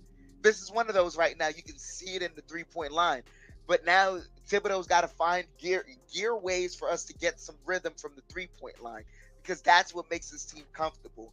Quickly was the only guy that had it tonight, and we just lost him for game 4. We know he's not playing game 4. So at that point, it's like, all right, what can we do to get back that rhythm from the 3-point line? That's the way we can, look to that. But like to say that there's been no indication of no chance. Every single game has been relatively close, and the Knicks have found a way to make it close. It's just that either a bad call or a bad sequence knocks them out the way. You got a series, though, to figure this out. Oh, and it's only 2-1. Well, I agree with that. It's going to come down to the 3-point shot. Absolutely. Breaking news. Down to the 3-point shot. Florida's going back to the 90s. It's going to get hot. I just saw the news report. Ugh. Oof. What you talking about, Kev? 90. Well, good for you. Not really. You got to work in this heat. Oof. Kevin be working out there with his shirt off with baby oil on, getting a tan. And what was that? James committed to USC. Ooh, nice. A Trojan. I can't care. That one, I can't care about this guy. He's going to go for 1 year there, and they'll declare for the draft. Lovely. Yeah. What adjustments I think we need here? If Randall doesn't have it, it's okay to sub in Obi and then bring Randall back. Don't leave him out there lingering. You can't go room for error. And also, man, find out what Quickly is. Hopefully, what kind of severity is the injury. If Quickly cannot go, which I don't think he's going to go Monday night. By the way, I don't think Yeah, Quickly will play. I think a bigger adjustment that you have to make is like we saw he like the last thing he pulled out was the Obi and Randall lineup because you're possibly going to want to go to a 5-out to get some guys some quality 3-point shots. If I'm doing that, if that's what Thibodeau is doing, then along the lines, I'm developing so many. I mean, it's not you shouldn't be developing them now, but you should have had them in your back pocket. We need Obi to drive to the rim a lot more. He is a force heading downhill that you just can't like. Even if he gathers a charge or two, let someone feel it. Like this is the playoffs. Knee them in their face and make sure that the next time they want to go for this charge again, they really gotta double think. They really have to, think twice about that. I want more Obi driving to the rim, and that way that can open up the 3-point shot for a lot of people. Because Obi, when he drives to the rim, he's also a better passer out of the drive than Julius Randle is, and I'm starting to see that. I know Brunson wasn't able to get that ball that flew out of bounds, but you can see it based on the spacing and the way the that pass went out. Caleb Martin went that way. If Brunson takes 3 steps to the left, that's an open shot for him. Right. And also Vernon, correct. Mitchell Robinson offensive presence through the regular season. They wish they would have gave him the Knicks lack of getting some low post scoring is hurting them here because they're relying on the 3-ball, and that's not the Knicks way. We don't have that 3-point shooter yet on this club that's going to hit the consistent 3-point shooting. We know that was a lack of something the Knicks needed coming into the postseason. And kudos Miami. They're clogging the paint. They're forcing the Knicks into a 3-point shooting team. You got to give kudos there, and they're doing that right now, unfortunately. But the Knicks will adjust there. I think they will do that. With that said, guys, anything else there? Because we know we got WWE Backlash coming up from Puerto Rico, and a WWE pay-per-view premium live event, and this is gonna be phenomenal. You got Bad Bunny taking on my man Damian Priest from the Bronx, New York, headlining the main event. You got me. I'm excited to see Damian Priest, Bronx Pride up there, main eventing against Bad Bunny. Chambea, hala. Salute. And you can't forget about the UFC. They're having a pay-per-view event tonight themselves. Harry Ceruto. That's what I'm talking about. Aljamain Sterling versus Henry Cejudo. That's gonna be good. And you know what? I've been getting some emails and some blowback on you guys. Like, where is my Chef Dan and Austin MMA fighting? I'm missing these guys. Where are my guys? I'm lost without the UFC. I gotta forward you those emails, man. We're getting some emails on you guys. I'm sorry. It's just the restaurant started picking up a lot more parties because a lot more companies are coming in, and along with the fact that the Michelin star baby. Wait, you got a Michelin star? No, not yet, not yet. They're working on it. They're working on it, baby. They're watching us, and so we know they're coming in at any other day. Plus, we're opening up in the afternoon as well. Like, it's a whole lot going on. So they don't call him chef for nothing. Busy. I think when next time I have Chef Dan on, I have to give him his own introduction. Here comes the money, money. No, he's the Ted DiBiase dollar bill, yo. I wish I was making it in like that. I know, don't we all, man? We wish we did, but we still gotta grind it like the Knicks here. Hopefully, we could tie this series on Monday night. With that said, guys, I want to give a thanks to everyone that joined us. Russ, the Wife of Crime podcast. You see him. If you go to my community, the channel is featured there. If you like true crime, and of course, he does a different program with his wife there. Please check him out.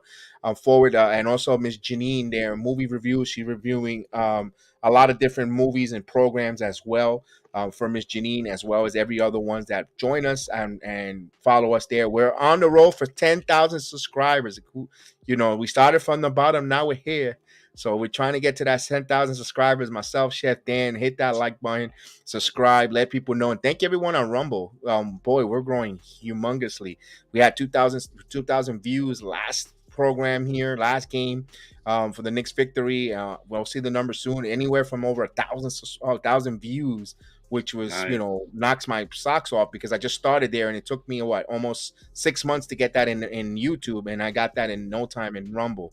So I am really appreciative to you guys that are watching me on Rumble, watching the program, us here, not just the basketball, but the baseball. Hopefully, we'll get the MMA on there as well, to watch along there, and also the wrestling. So we will be back for Backlash. So we'll see you guys a little later. May the sports be with you. May the Knicks be with you. Good luck on the horses there.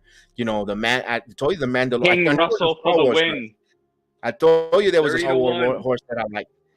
I know. I told you. I was like, you know what? There's a Star Wars horse that I like. I'm gonna go with Mandalorian.